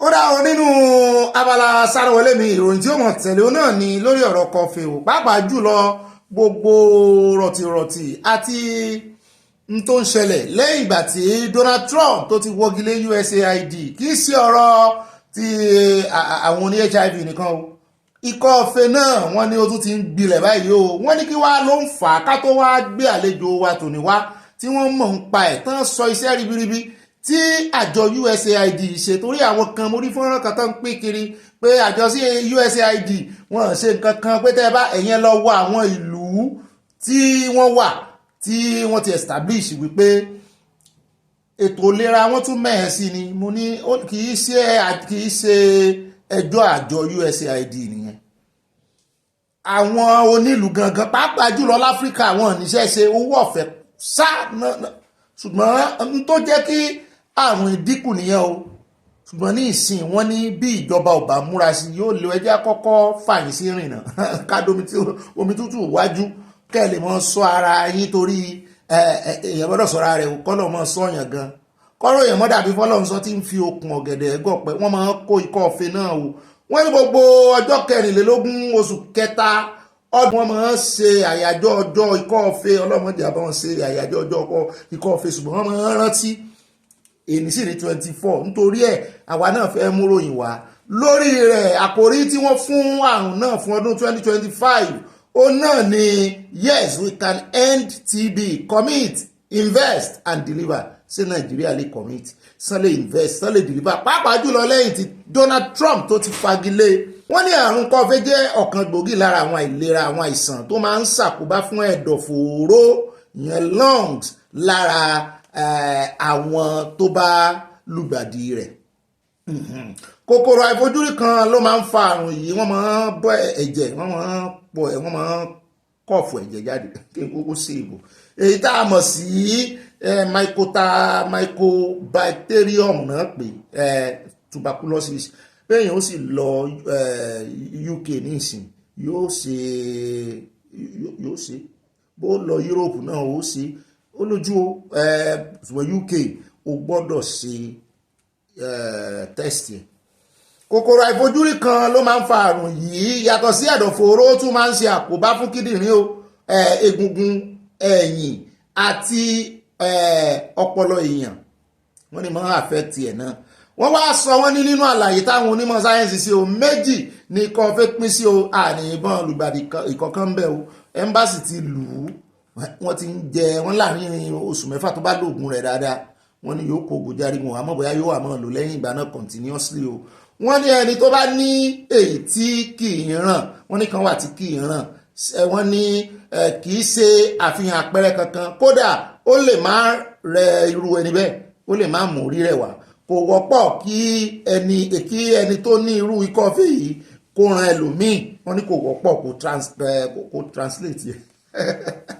kò wọ́pọ̀ kó transfer rẹ̀ mo fẹ́ sọ púpọ̀ àwọn tó ní irú kọ́ yìí àyẹ̀wò ẹ̀jẹ̀ tàbí ahọ́n wọ́n ní wọ́n fi máa ń mọ̀ pé wọ́n ní ẹlẹ́ẹ̀kejì wọ́n ní ìyún ó nílò kan tètè ya mójútó torí ìyún máa ń ràn mo ní ó mọ̀ gaba yìí o wọ́n ní kọ́ fẹ́ jẹ́ ọ̀nà kan gbòógì tó ń fa ikú àwọn tó ní àìsàn HIV o ìyẹn àrùn kògbóògùn torí bẹ́ẹ̀ bá rí tán ṣe HIV test wọ́n á tún ní kó ṣe ti ikọ́ ọ̀fẹ́ náà mọ́.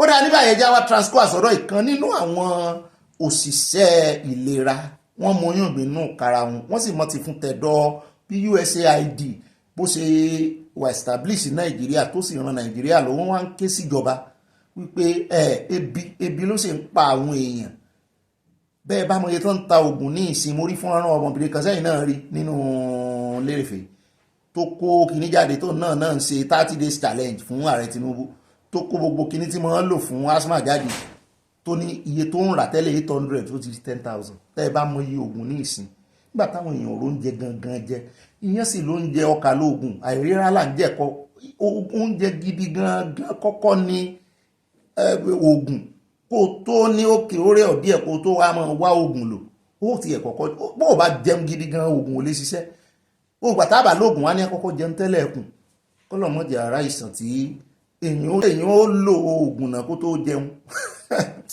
kọ́lọ́m ṣàánú wa kò sí èyí tó dáa nù bẹ́ẹ̀ àtẹ̀lé ìtẹ̀yìn ó kọ́ lóògùn àtẹ̀lé ìtẹ̀yìn ó kọ́ jẹun kò sáìsàn tó dáa kò lè ṣe kó mọ́ rẹ̀yàn díẹ̀ o ṣùgbọ́n ilé tí ò ní gbóògùn Ọlọ́run ò ní fi ṣe wá ní pápá àpá ẹ̀rọ àtẹ̀sílẹ̀ abẹ́rẹ́ já gbọ́rọ̀ lẹ́nu ọ̀gá wa yìí. Colleagues, I had a chat with quite a number of colleagues when this news came up that Donald Trump has halted this funding. And with all due respect, most people say, well, it's probably time for Nigeria, for African countries, to go back to the drawing board and enough of being over-reliant and dependent on this funding. But I put it to you, are we actually ready? Do we have the resources and abilities to cope at this short term? How long would it take us to be prepared? I worked as a public health official for a tuberculosis project funded by USAID back in from 2018, 19, and 2020 before I left Lagos. And, you know, we could just see how life was made easy for this battle against tuberculosis by this funding. From the screening, from the health workers that are employed, from the testing, from the treatment, from the medication. In fact, from this follow-up that we had to do, paying patients visits in their home, contact tracing, home visits to ensure that they are taking their medication promptly and adequately. So yes, it calls for a serious concern because our efforts to fight, to control, to detect tuberculosis is highly dependent on funds in terms of intervention by the government, public and private health centers. And over the years, we have benefited from the support of the USAID in terms of providing these funds, especially for the screening, the testing, and the treatments. So in light of this, I think it calls for a serious concern, and we might be at a risk of, you know, losing this fight gradually and perhaps steadily, because it's difficult, or it's very difficult for the average Nigerian to afford these drugs, these medications for the treatments. But over the years, we have benefited from these fundings whereby when individuals are screened and they are enrolled for this regimen, which takes, in most instances, 6 months. So, and of course, there has to be encouragement. You have to encourage these people to take up their medication because it is a long period and the adverse effects with the cost of living challenges. So, and this has been made easy because they don't have to pay for this medication. So, however, in the light of this, we just have to wait and see what happens. I understand the federal government are trying to caution these effects by supplementing and adding to the budgets, but it's difficult to say how that would mitigate this halt in funding from the USAID. The exact cost, because it's been free, to be honest with you, and it's difficult. However, you can look at the costs for the follow-up tests for the screening, because once you are diagnosed, in fact, the testing it's free, because literally you have to encourage individuals to get tested, encourage them to produce a sample, and upon diagnosis of the disease, enrolled for treatment free of charge. So I cannot really say, but from rough estimates, you could imagine hundreds or a few thousands of dollars that it would cost for these treatments. But I can't really say the exact amount because it has been free thanks to funding from the USAID. ó dá káàbọ̀ padà ẹ já lọ ní tààràtààrà sínú ìròyìn tí ó mọ̀ tẹ̀lé lórí ìròyìn kan tá a gbọ́ tán sọ wípé àwọn ẹlẹ́wọ̀n sá lọ ní Kogi. Mo ní ọ̀rọ̀ tí Natasha la ṣe ń sọ tó jẹ́ pé Kogi náà ló ti wá ṣùgbọ́n kí wàá tún ní eléyìí tá a tún jí gbọ́ yìí o pé àwọn ẹlẹ́wọ̀n 12 sá lọ àwọn kan ní 14 àwọn kan ní 12. Mo ní ẹlẹ́wọ̀n sá lọ ní Kogi ni o wọ́n ní àwọn ẹlẹ́wọ̀n 12 ni ó ti sá kúrò lọ́gbà ẹ̀wọ̀n Koton Karfe tó wà nípínlẹ̀ Kogi lówùúrọ̀ ọjọ́ Ajé o. Bí àwọn ẹlẹ́wọ̀n náà ṣe sá kúrò lọ́gbà ẹ̀wọ̀n ni a kò tí ì lè fi ìdí rẹ̀ múlẹ̀ bóyá wọ́n fọ̀gàn náà ni bóyá wọ́n fọ́ ògiri ni. Agbẹnusọ fún iléeṣẹ́ ìjọba tó mójútó ọgbà ẹ̀wọ̀n lórílẹ̀‐èdè Nàìjíríà NCOS Abubakar Umar ní àwọn ẹlẹ́wọ̀n tó sá kúrò náà ló ń retí ìdájọ́ nílé ẹjọ́. Ó ṣàlàyé pé ọwọ́ ti tẹ 2 nínú wọn tí iṣẹ́ sì ti bẹ̀rẹ̀ láti mọ ìyókù mo sọ pé 14 ni wọ́n ti mú 2 nù. Umar ní ẹ̀ṣọ́ aláàbò kan pàdánù ẹ̀mí rẹ̀ lásìkò tí àwọn ẹlẹ́wọ̀n náà fẹ́ sá lọ. Prison break gidi leléyìí o kì í ṣe eléyìí tán ní ẹ̀kún omi kún lọ́jọ́ sí tó kún wọnú ẹ̀wọ̀n táwọn èèyàn sá lọ tán bá sì ti ya ògbúrú báyìí nǹkan dènù o. Umar ní ẹ̀ṣọ́ aláàbò kan pàdánù ẹ̀mí rẹ̀ o. Nínú àtẹ̀jáde kan kọmíṣánná fún ètò ìròyìn nípínlẹ̀ Kogi Kingsley Fọ́nwò ló fìdí ìṣẹ̀lẹ̀ náà múlẹ̀ tó sì ṣàpèjúwe ìṣẹ̀lẹ̀ gẹ́gẹ́ bí èyí tí kò bójúmu rárá o. Mo lérò pé àwọn kinní tán ti mú òsì ń bẹ àwọn ti agbésùmọ̀mí àwọn Boko Haram. Fọ́nwò ní ìjọba ìpínlẹ̀ Kogi ti bẹ̀rẹ̀ sí ní gbé ìgbésẹ̀ pẹ̀lú àwọn ẹ̀ṣọ́ aláàbò láti pèsè ààbò tó yẹ kí irúfẹ́ ìṣẹ̀lẹ̀ náà má bàa wáyé mọ́ ti ẹ̀kọ́kọ́ mú àwọn tó sá lọ yìí gẹ́gẹ́ bí ó ṣe wà lójú òpó iléeṣẹ́ ìròyìn abẹ́lé Channels TV. Fọ́nwò ní ọwọ́ agbófinró ti tẹ ọ̀kan lára àwọn èèyàn tó sá lọ. Ibi 2 lẹ́nà ti mú àbí gbogbo sọkúsọ ò tiẹ̀ ní gbogbo òrìn tán fún alẹ́wọ̀n sá lọ. Ẹ jẹ́ á wo fọ́nrán àbí tí tán ti ṣàlàyé bó ṣe ìṣẹ̀lẹ̀ fún wa.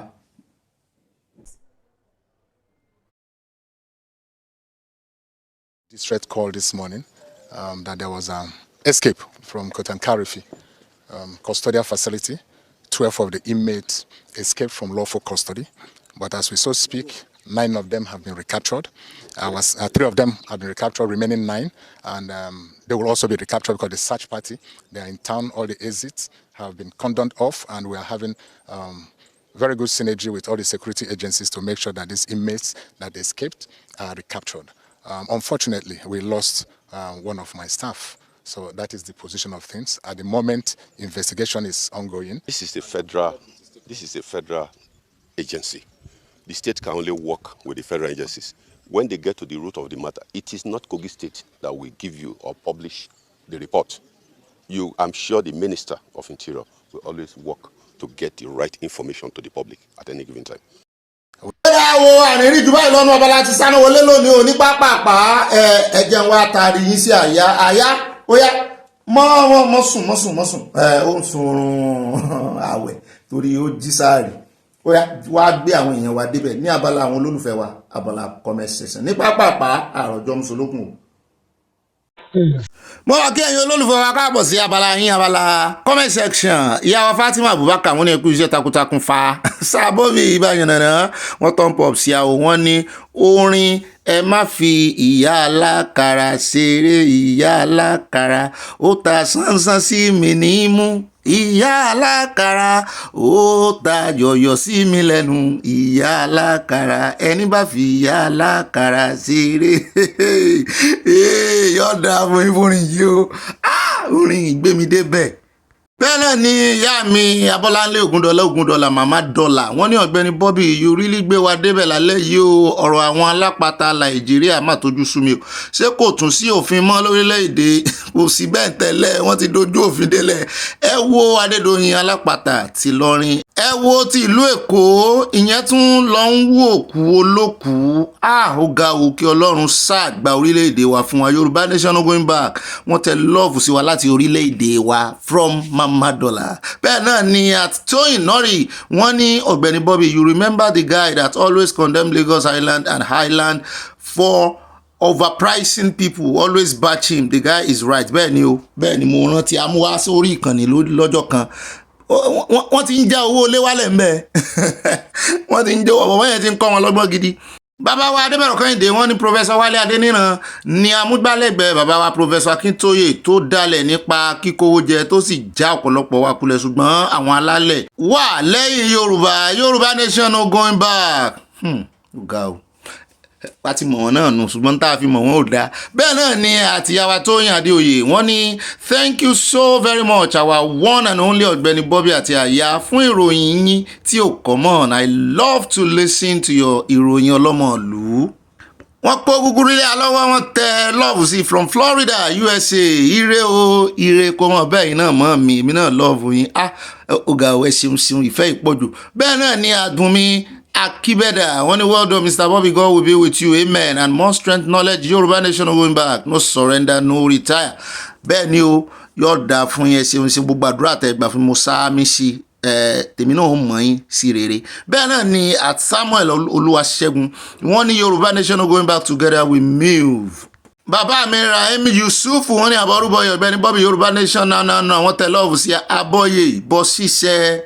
Àti àwa Monisola Rahman wọ́n ní Nyesom Wike basket full of trouble abẹ́ẹ̀rí trouble maker ni wọ́n bú sẹ́rìn Yoruba Nation no going back strength I love ìran mi wọ́n kó gúgúrú lé a lọ́wọ́. Ìyàwó Adésọ́lá Ládèjì wọ́n ní àlùjọ̀nù tó jẹ́ wípé ẹ̀jẹ̀ èèyàn ní mu inú igbó ní ń gbé àti oríta wọn lòun ló ń bá àwọn olóṣèlú lò pọ̀. Ìyàwó Amọ̀dúpẹ́ Bello wọ́n ní bẹ́ẹ̀ ni o Yoruba Nation no going back láṣẹ Èdùmàrè wọ́n tẹ love sí yàwó wọ́n ní ó ti di dandan a máa dé ilẹ̀ ìlérí láṣẹ Èdùmàrè wọ́n tún tẹ love mi sí a nífẹ̀ẹ́ ara wa a bá gba Yorùbá Nation tán.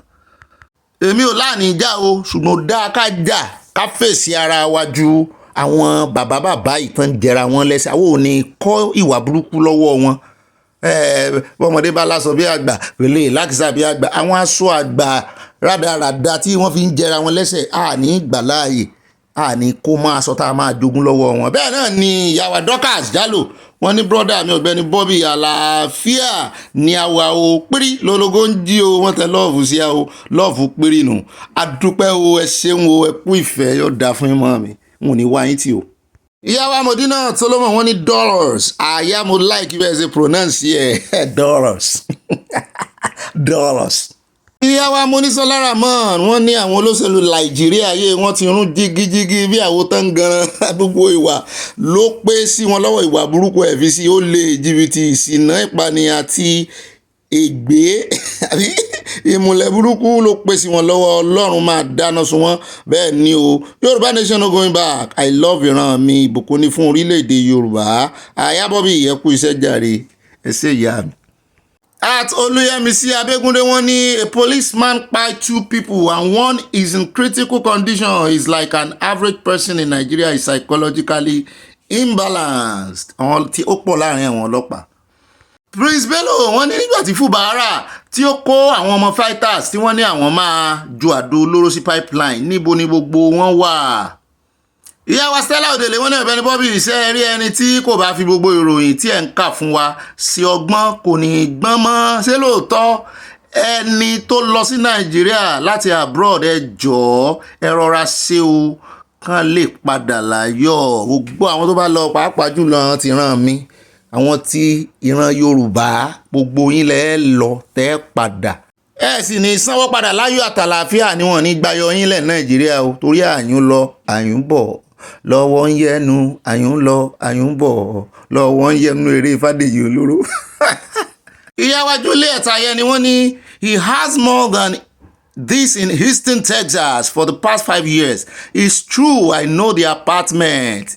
Ìyàwó Mọ̀dínà ní wow abẹ́ẹ̀rí wọ́n bá wà confam ẹ̀ Houston, Texas ní ìyàwó ìwà wọ́n ní ó ní jù bẹ́ẹ̀ lọ ìyẹn ẹni tán fẹ̀sùn kàn lánàá kí ló kọ ẹ̀ náà bàbá tí máa ń dán rí wọn òṣì ọmọlẹ̀ àti ìgbọ̀ kó jáde wá dìbọn kí ẹ o ẹ̀wà dúró ilé yẹn ẹ̀wà dúró owó tán máa fi kọ́. Ìyàwó Elizabeth Oyeniya wọ́n ní Ọ̀gbẹ́ni Bobby ìrì àkú ìsinmi òní òmọ́ mi mú kí n járe sí àlà ní ẹwà wọ́n ní Yorùbá gínú púpọ̀ gínú àbí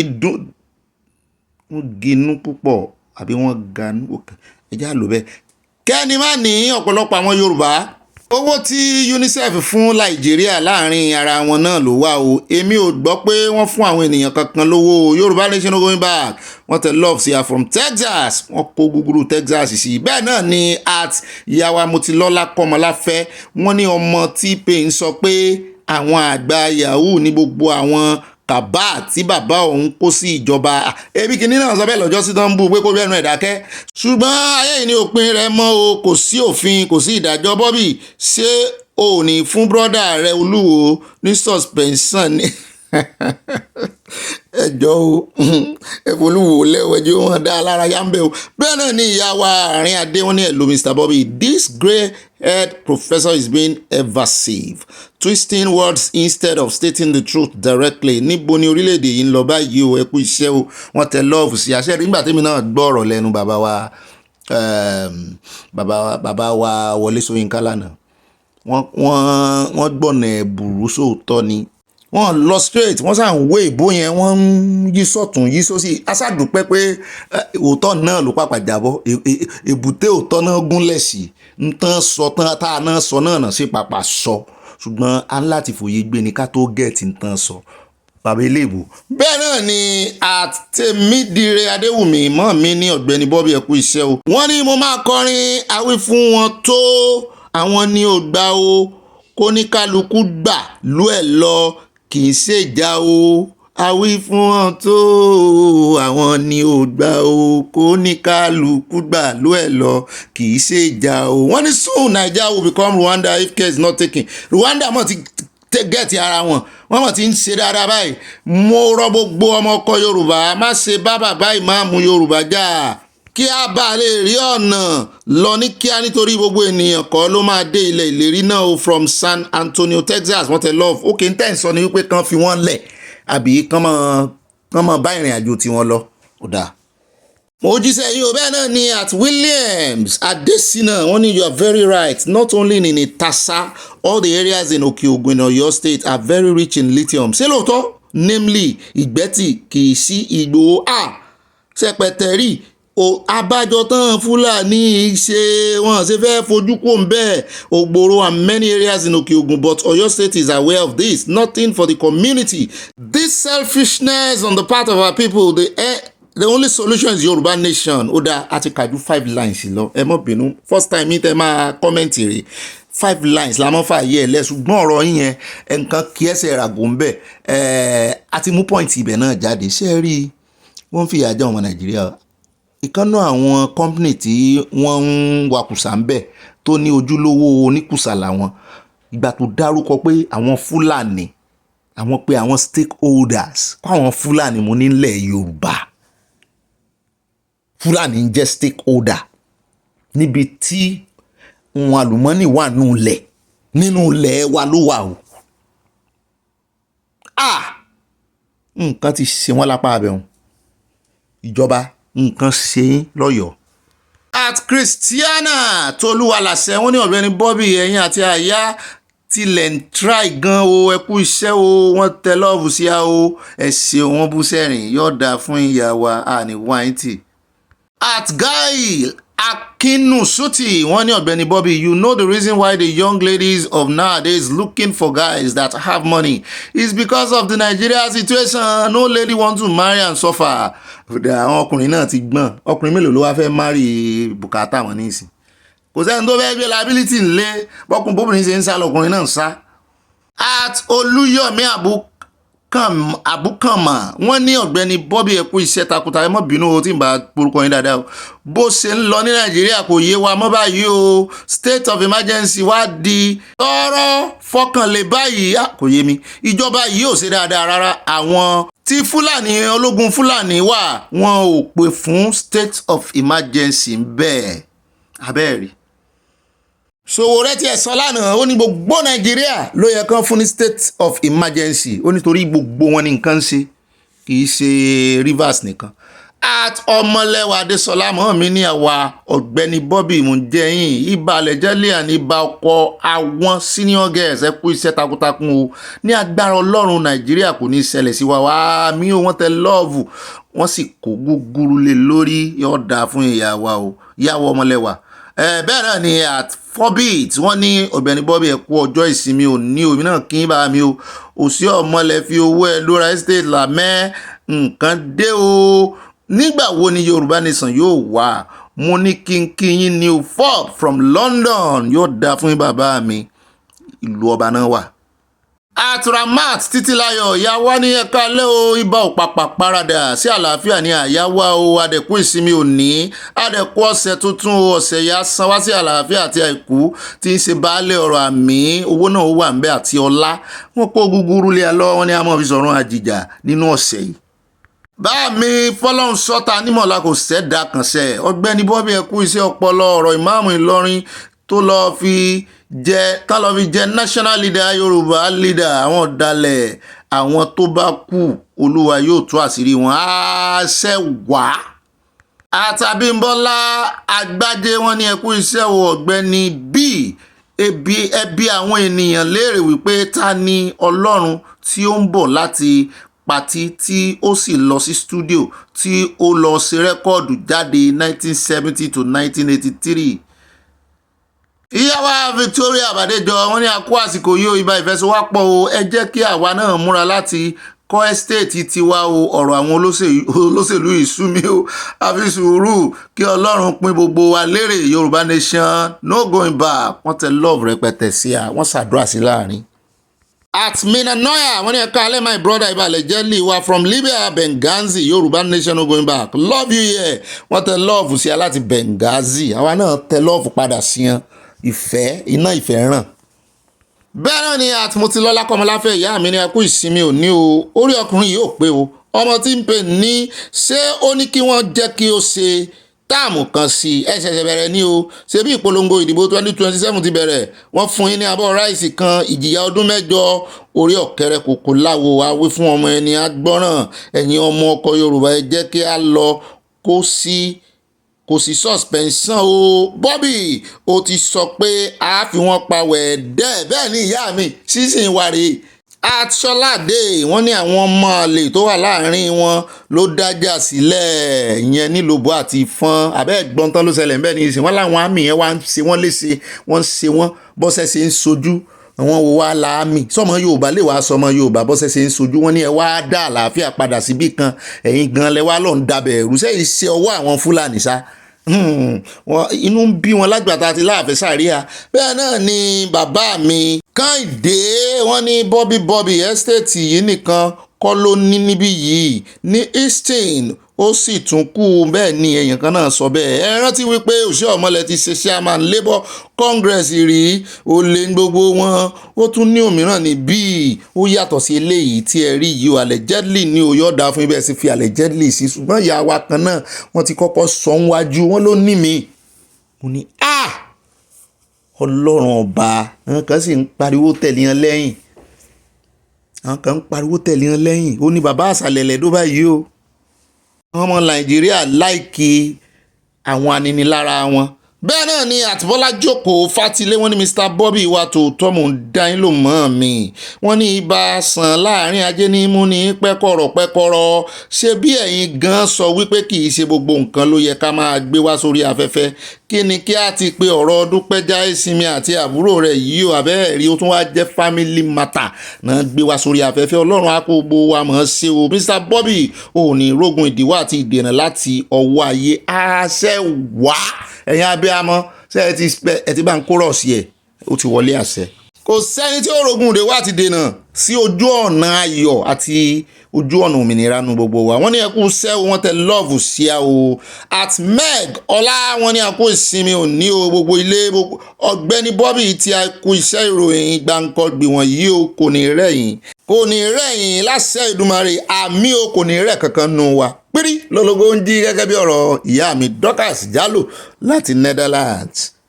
ìyàwó Adésọlá Ọládèjì wọ́n ní ọ̀rọ̀ ẹbí ni ẹ lọ sọ nínú ẹbí Jáyé Sinmi kí ẹ lọ yanjú rẹ̀ wọ́n ní ẹ padà sínú ẹbí Jáyé Sinmi kẹrì yanjú rẹ̀ ẹ ń bá kù fún yín bàbá wọ́n pe gbogbo yín ṣàkíyèsí wọ́n ní ẹ mọ̀ wá mọ̀ sọ lórí afẹ́fẹ́ mọ́. At Rachel wọ́n ní Ọ̀gbẹ́ni Bobby, don't deny Oluwo is your brother, although you might not have the same character. Oluwo is a content creator, but you are not a content creator. That is it. God bless you richly. Amen. Kú deny wọn kan sọ̀rọ̀ èèyàn tàn jẹ́ ni. Deny wọn àbí. Bẹ́ẹ̀ náà ni ẹni tó lọ ń dà sí alágbádá nù. Bẹ́ẹ̀ náà ni at Ọlá Adéwálé bàbá mi ní káì. Ẹ ti wọ multiple chance ní Lekki jungle àbí wọ́n ní kì í ṣe one chance nìkan náà wọ̀ o wọ́n ní multiple chance náà wọ̀ ń bẹ́ o bẹ́ẹ̀ náà ni at integrity wọ́n ní deeply grateful that I had good upbringing and my parents paid for my education. All these embarrassing developments in Osun State and by extension Nigeria can be traced to lack of proper upbringing and poor education. These so-called leaders are only interested in personal flim-fiam. What a shame. Amo UK bá mi àmóhùn ṣe rí èbò wọn dókítà ni ó. Àti rẹ́mìrẹ́mì láti Amẹ́ríkà yìí kan Trump bàbá mi ní Ọ̀gbẹ́ni Bobby, how can person leave God's own country and go to Nigeria? Crime scene of Eko to go invest by buying property. I don't have any sympathy for those. Start of golden age wọ́n ti ń kí Trump lọ wọ́n lè má dárúkọ Trump. Bẹ́ẹ̀ náà ni wọ́n tẹ̀síwájú at integrity wọ́n ní at Ìyábọ̀ Dàda òkè ẹ̀yin lè ń jẹ́ Ìyábọ̀ Dàda obìnrin ni wọ́n ní sadly grateful for this astonished song which I learnt in my primary school days in Ibadan. I still sing the song whenever I face a challenging situation abroad. Àmọ́ sóbìnrin ní àmọ́ London UK ó ga ohun ọmọ ọkùnrin mọ́mọ́ pè yín o. Bẹ́ẹ̀ náà ni at ìyàwó Stella Odele wọ́n ní àti wọ one chance ní Nàìjíríà ìlú wa ti dẹrù jẹjẹ kí ni ìlú wa wá dà báyìí o òkú tó ti kú náà tún ń hú jáde kàyéfì. At Janet Adégbẹ̀rẹ̀ mọ́ mi ní Ọ̀gbẹ́ni Bobby ẹ kú iṣẹ́ takuntakun àjọ ń ṣe ni o ẹni ọ̀rọ̀ símọ́ lórí kò ṣe bá ṣeré mọ́ òkèlè bá ń bà omi ọbẹ̀ sòrò yé ìgúnpá ni ó ti pàdé ìyẹn tí bàbá Tinubu ilé ti yá o Yoruba Nation is the answer. Ọ̀rọ̀ ńlá òkèlè ọ̀rọ̀ lẹ́sọ sí àwọ̀ àfìsọgbọ́n bẹ́ẹ̀ náà ni wọ́n wá ju love sí àti gúgúrú. Bẹ́ẹ̀ náà ni at Yemi Ige wọ́n ní maybe fire extinguishers has to be mandatory for every buildings now. Kò sí buildings in US tí ò ní irú eléyìí. It cannot be going like this. Fire extinguisher náà tí ò tí ì jẹun kánú. Bẹ́ẹ̀ náà ni at Davis Oyètúnjí wọ́n ní adúpẹ́ pé Mr. Bobby ń tẹ́tí sí ẹ̀dùn ọkàn àwọn olólùfẹ́ ìkànnì yìí ọpẹ́ ni lọ́dọ̀ Ọlọ́run o. At Olúfúnkẹ́ Bájímọ́lùmọ́ mi ní Bobby mídíà mẹ́ẹ̀ẹ́dógún ní Tinubu ní irọ́ kí ni wọ́n ń pa fún pẹ̀lú bó ti ń ṣẹlẹ̀ ní Nàìjíríà. Ṣé gbúròó Délé Aláké nípa àwọn àjèjì tí wọ́n ń wakùsà Minister Solid Minerals wọ́n ti gbàbọ̀dé allegedly mo bá ń fi sí ẹ̀yin lẹ́sọ bẹ́ẹ̀ o. Ìyá wa Mosúnmọ́lá Olíwo wọ́n ní Ọ̀gbẹ́ni Bobby tèmi nìkan ẹ kú ìsinmi òní òun ti mísì ọ̀rọ̀ yín Ọ̀gbẹ́ni Bobby tèmi nìkan Ọlọ́run jẹ́ ká ṣe púpọ̀ rẹ̀ láyé àmì o ẹ kú iṣẹ́ ọmọ orílẹ̀-èdè a máa dé ilẹ̀ ìlérí lágbára Elédùmarè. Yoruba Nation no going back wọ́n tẹ love forward ever backward never ṣíà. Àtọ́lárẹ̀wájú Adéọlá wọ́n ní Ọ̀gbẹ́ni Bobby ibà gbé wa débẹ̀ ibà rìn gínigíní ọkọ àwa old and young ayé kò ní í gba ohùn lẹ́nu rẹ̀ àṣẹ Ìdùmarè. Mo fi kúnlẹ̀ bẹ́ẹ̀ jẹun mo kún o rí mi ṣùgbọ́n mo kún o ojú yín rí mi mo ti dìde. Wọ́n tẹ love sí her from Texas. Bẹ́ẹ̀ náà ni ìyàwó Ọláyínká Adésínà wọ́n ní Ọ̀gbẹ́ni Bobby orin yẹn nìyí o ọmọ tí kò bá fojú sí ẹ̀kọ́ rẹ̀ ní yóò gbófo lọ́jọ́ ìdánwò. Ọmọ tí kò bá fojú sí ẹ̀kọ́ rẹ̀ ní yóò gbófo lọ́jọ́ ìdánwò. Nkó ní gbófo lọ́jọ́ ìdánwò. Mo ti rántí ẹ̀ ṣùgbọ́n mi ò rántí gbogbo Mary yìí o. Bọ́n ṣe fún mi ní voice note yẹn báyìí inú mi dùn pé mo ti rántí orin yìí o. Wọ́n tẹ̀síwájú ní our leader have already failed us and they themselves cannot find peace in their inner mind. Ibà ìròyìn káàbàtà mo gbé kudos fún ọmọ mi yóò dáa fún yín fórí tẹ́tí ẹ̀rán létí yóò dáa fún yín gidi ni.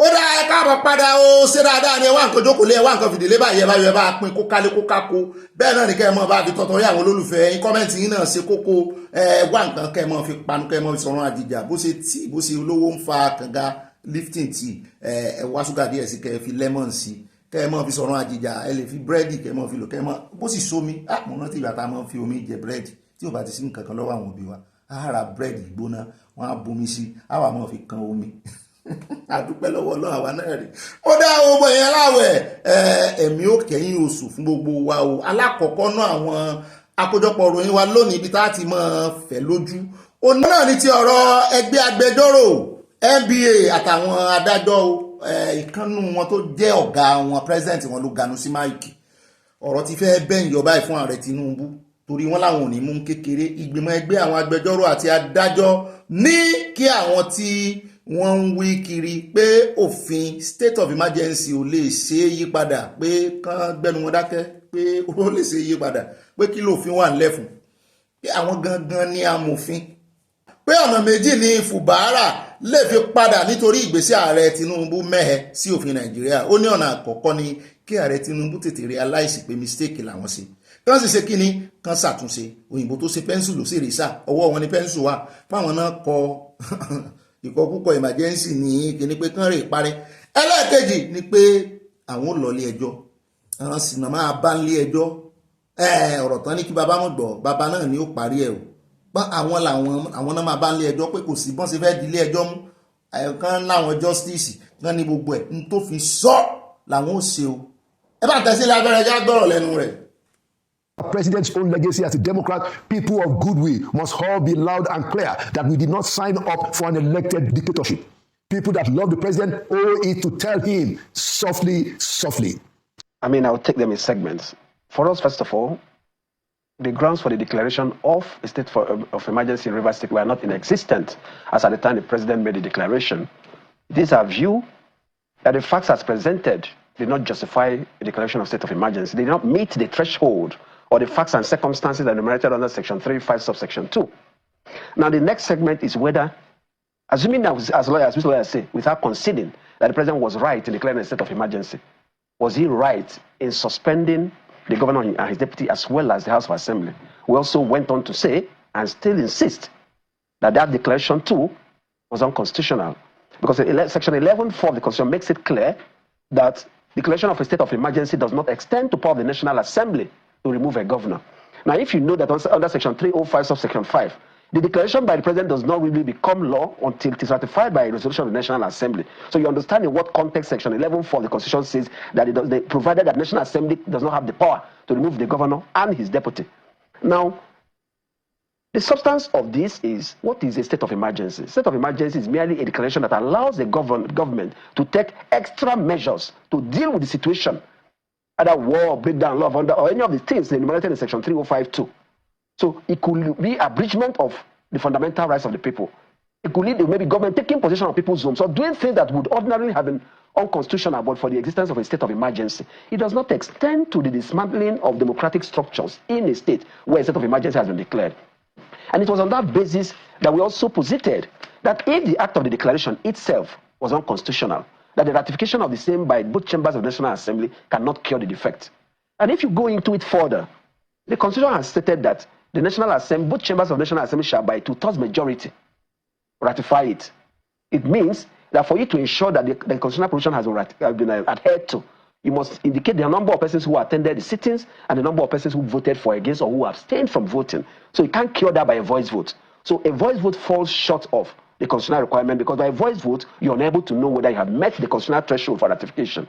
So the use of voice vote in both chambers also underscore the unconstitutionality of the whole action. So even that quote and unquote ratification by the National Assembly does not meet the constitutional monster and it is self-unconstitutional. ẹ ti gbọ́ nǹkan kan ẹ gbọ́dọ̀ ń de ọ̀rọ̀ ogun ẹ̀ náà lẹ́gbẹ́ wọn ní gbogbo ìgbésẹ̀ tá ààrẹ Tinubu gbé pàápàá jùlọ bọ́n ṣe declare state of emergency ní Rivers wọ́n ní gbogbo tó ṣẹlẹ̀ ní Rivers kò tí ì tó kan declare state of emergency wọ́n lẹ́lẹ́kejì wọ́n ní wọ́n ní àṣẹ láti yọ gómìnà tàbí igbákejì rẹ̀ nítorí wípé kò sáṣẹ lọ́wọ́ wọ́n yin àwọn náà síbẹ̀ ni àti wípé wọ́n ní gbogbo àwọn ilé-ìgbìmọ̀ aṣòfin gan wọ́n láwọn náà ò láṣẹ nínú constitution láti yọ anybody tó bá ń pè ní gómìnà torí wọ́n jọ yàn wọ́n bẹ́ẹ̀ ni wọ́n ní tí wọ́n bá tiẹ̀ wá di pàráǹgídá wípé wọ́n fẹ́ gbé rule of emergency kalẹ̀ ń bẹ̀ tí ò ní nǹkan kan ṣe pẹ̀lú pé kán yọ gómìnà tàbí igbákejì rẹ̀. Wọ́n ní tán pè ní rule of emergency kọ́ nìyẹn o. Emergency ní wípé bóyá ogun ṣẹlẹ̀ ẹ sì fẹ́ ràn wọ́n lọ́wọ́ ń bẹ̀ wípé kẹ́ ẹ lè fi dẹ́kun àwọn tí ń fa wàhálà yẹn. Wọ́n ní tó wà fún nìyẹn. Wọ́n ní kí wá ṣe pé kẹ́ wá ní káwọn ọmọlẹ́gbìmọ̀ aṣòfin wá wọn dìbò lórí tí ò tọ́. Àwọn náà tún wá dìbò nìyẹn. Wọ́n fọ́ọ̀mù quorum 2/3. Bẹ́ẹ̀ náà ni wọ́n tún láwọn ń ṣe voice voting. Ẹ jẹ́ agbọ́rọ̀ síwájú sí ẹni tẹ́ ń wò yìí ó ní president NBA Nigerian Bar Association tí Chief Justice mọ̀mọ́ kékeré ẹkùn táwọn náà bílọ́ǹgì sí ẹgbẹ́ yìí àti ẹ̀ tí ìgbọ́n kankan lẹ́nu tiwọn láti ìgbà tọ́rọ̀ ìtì bẹ̀rẹ̀. Did last week Tuesday is absolute and is done. Nothing can shake it. I don't think that it will be right to say that nothing can shake it. It can be set aside by a court. And the president can also say, you know what, I realize that I made a mistake. I reverse it even though it's been approved by the National Assembly. I think we don't need to go down this route. Is it also fair on him for those who have described his action as undemocratic? Because there are those who say you do not have 100% picture of what the president is saying. He has security briefings, he's seeing a whole lot of things, he's being told this, he's been told that, and there are threats that have been made in the creeks to bring down the nation's mainstay of the economy. Would you have said that the president should have waited? When I heard that argument, I only say, what kind of briefing has he also been getting about Benue, Osun, Borno, Yobe, Katsina, Zamfara, Sokoto, where people have lost their lives, where there is an insurgency, terrorism? Is he only in rivers? You just talked about Osun before we go to this interview segment. And if the president has heard this, can we have some credible things? And as far as I'm concerned, while I may not be privy to the briefing he has received, I can only point to the content, substance of his address, which only referred to two explosions, and the fact of the intractable political crisis between the governor and his godfather. So I'm allowed to look at these issues as presented by the president in his address in appraising whether the grounds for declaration of state of emergency exist. And an objective appraisal of the same comes out with a resounding no. Because at the end of the day, it was all about the governor not being able to settle the crisis after the court judgment, after not taking advice, not doing this, I was not sitting. And even though I don't want to go questioning the narrative as contained in that address, the point is that the rivers problem is being cured with a wrong solution, in my thinking. To me, it's like taking a sledgehammer to your head because of a headache. The measures being taken to address the rivers problem are overreaching, are extensive, are undemocratic, and above all unconstitutional. I mean, you heard. Gbọ́ lẹ́nu àgbà amòfin sáànù ni sáwà níwọ̀n ọmọ tó ń sọ ni gangan lámòfin tó ń ṣe bísínẹ́sì òfin ó náà lẹ́sìn gbọ́ yẹn o wọ́n ní tó bá tiẹ̀ wà fẹ́ declare state of emergency wọ́n ní àwọn ìpínlẹ̀ tó ti yẹ kán declare state of emergency wọ́n ló pọ̀ rẹpẹtẹ nígbà tí àwọn agbésùmọ̀mí ń pààyàn wọ́n ṣe pa àwọn sójà kan kò pẹ́ o. Àgbọ̀ká rẹ̀ Tinubu jáde kan ní ẹ pẹ̀lẹ́ o ẹ̀yin sójà tán pa o wọ́n ká ẹ̀mí sí Nàìjíríà gbogbo àwọn olórí yín. Àgbọ̀n kan sọ nǹkan kan ojoojúmọ́ náà ń pa sójà ojoojúmọ́ ṣùgbọ́n tí sójà bá pààyàn àwọn tán bá pa àwọn agbésùnmọ̀mí ti sáré rí tán gbé síta ṣùgbọ́n tán bá pa sójà lè gbọ́ lẹ́nu wọn. Àwọn náà sì lóbì wọ́n lẹ́bí ó náà lè ti gbọ́ lẹ́nu àwa kọ́ la sọ bẹ́ẹ̀ o ẹni tó mọ òfin tó sì mọ tí ń sọ tó gbéná wojú ààrẹ ó náà ní sọ̀rọ̀ kí wáṣọ nìkan ló sọ̀rọ̀ bàbá Ọbásanjọ́ náà ti gbẹnu sọ̀rọ̀ a sì ń bọ̀ lórí ọ̀rọ̀ tiwọn àti ti Peter Obi náà.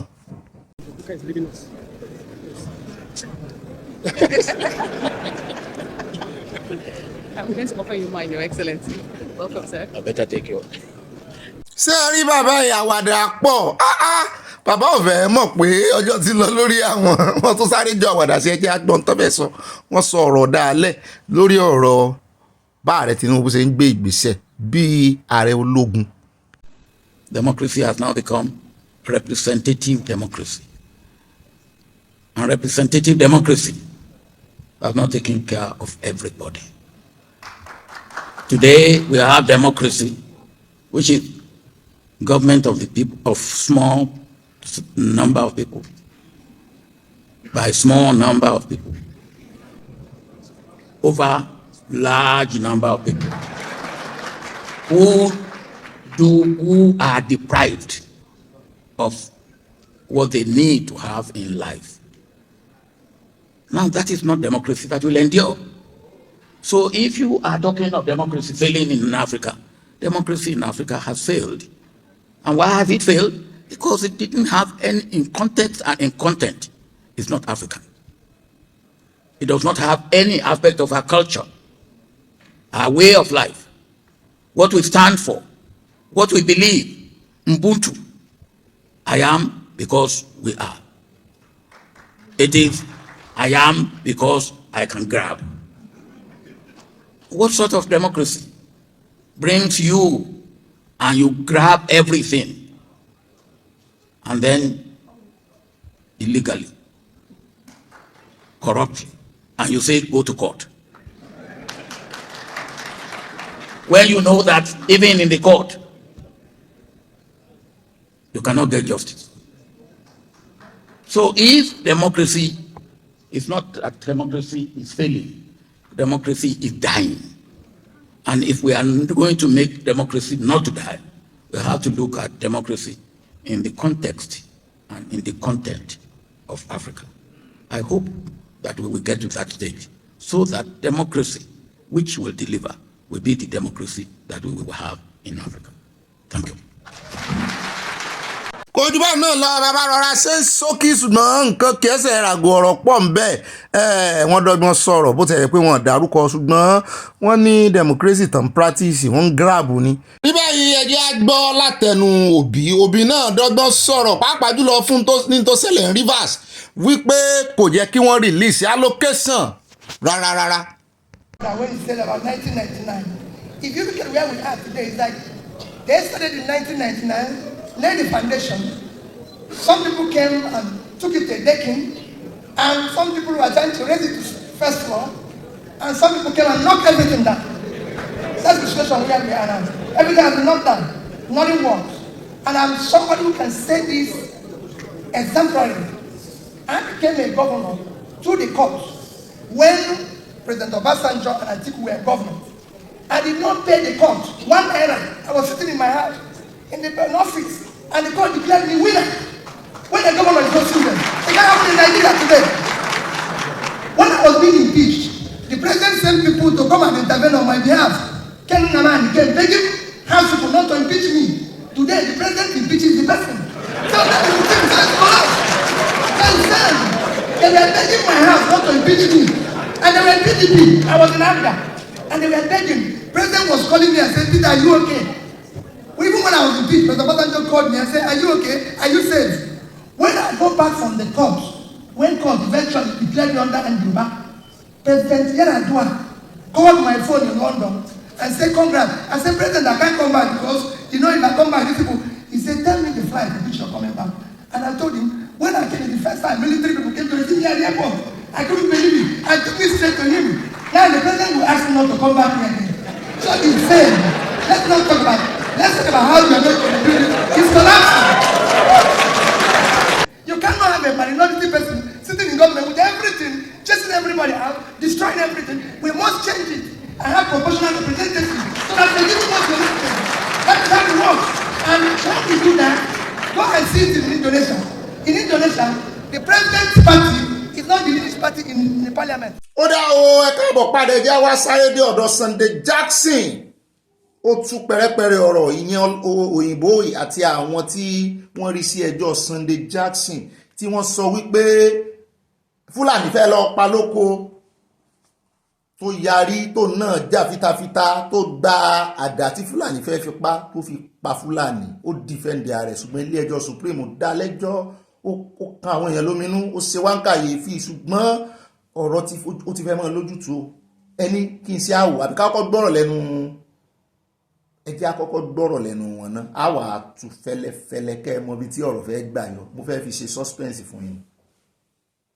Yesterday, when we got back from Newman, we heard that the Supreme Court has released the judgment after 2 weeks. But we've gone beyond the judgment. We're now at the Clemency stage. And I'm happy to report this is an amazing breakthrough. The Hama Bachama, that's the king of the Bachama kingdom, had hosted the members of both families prior to our arrival, and they mediated the issue.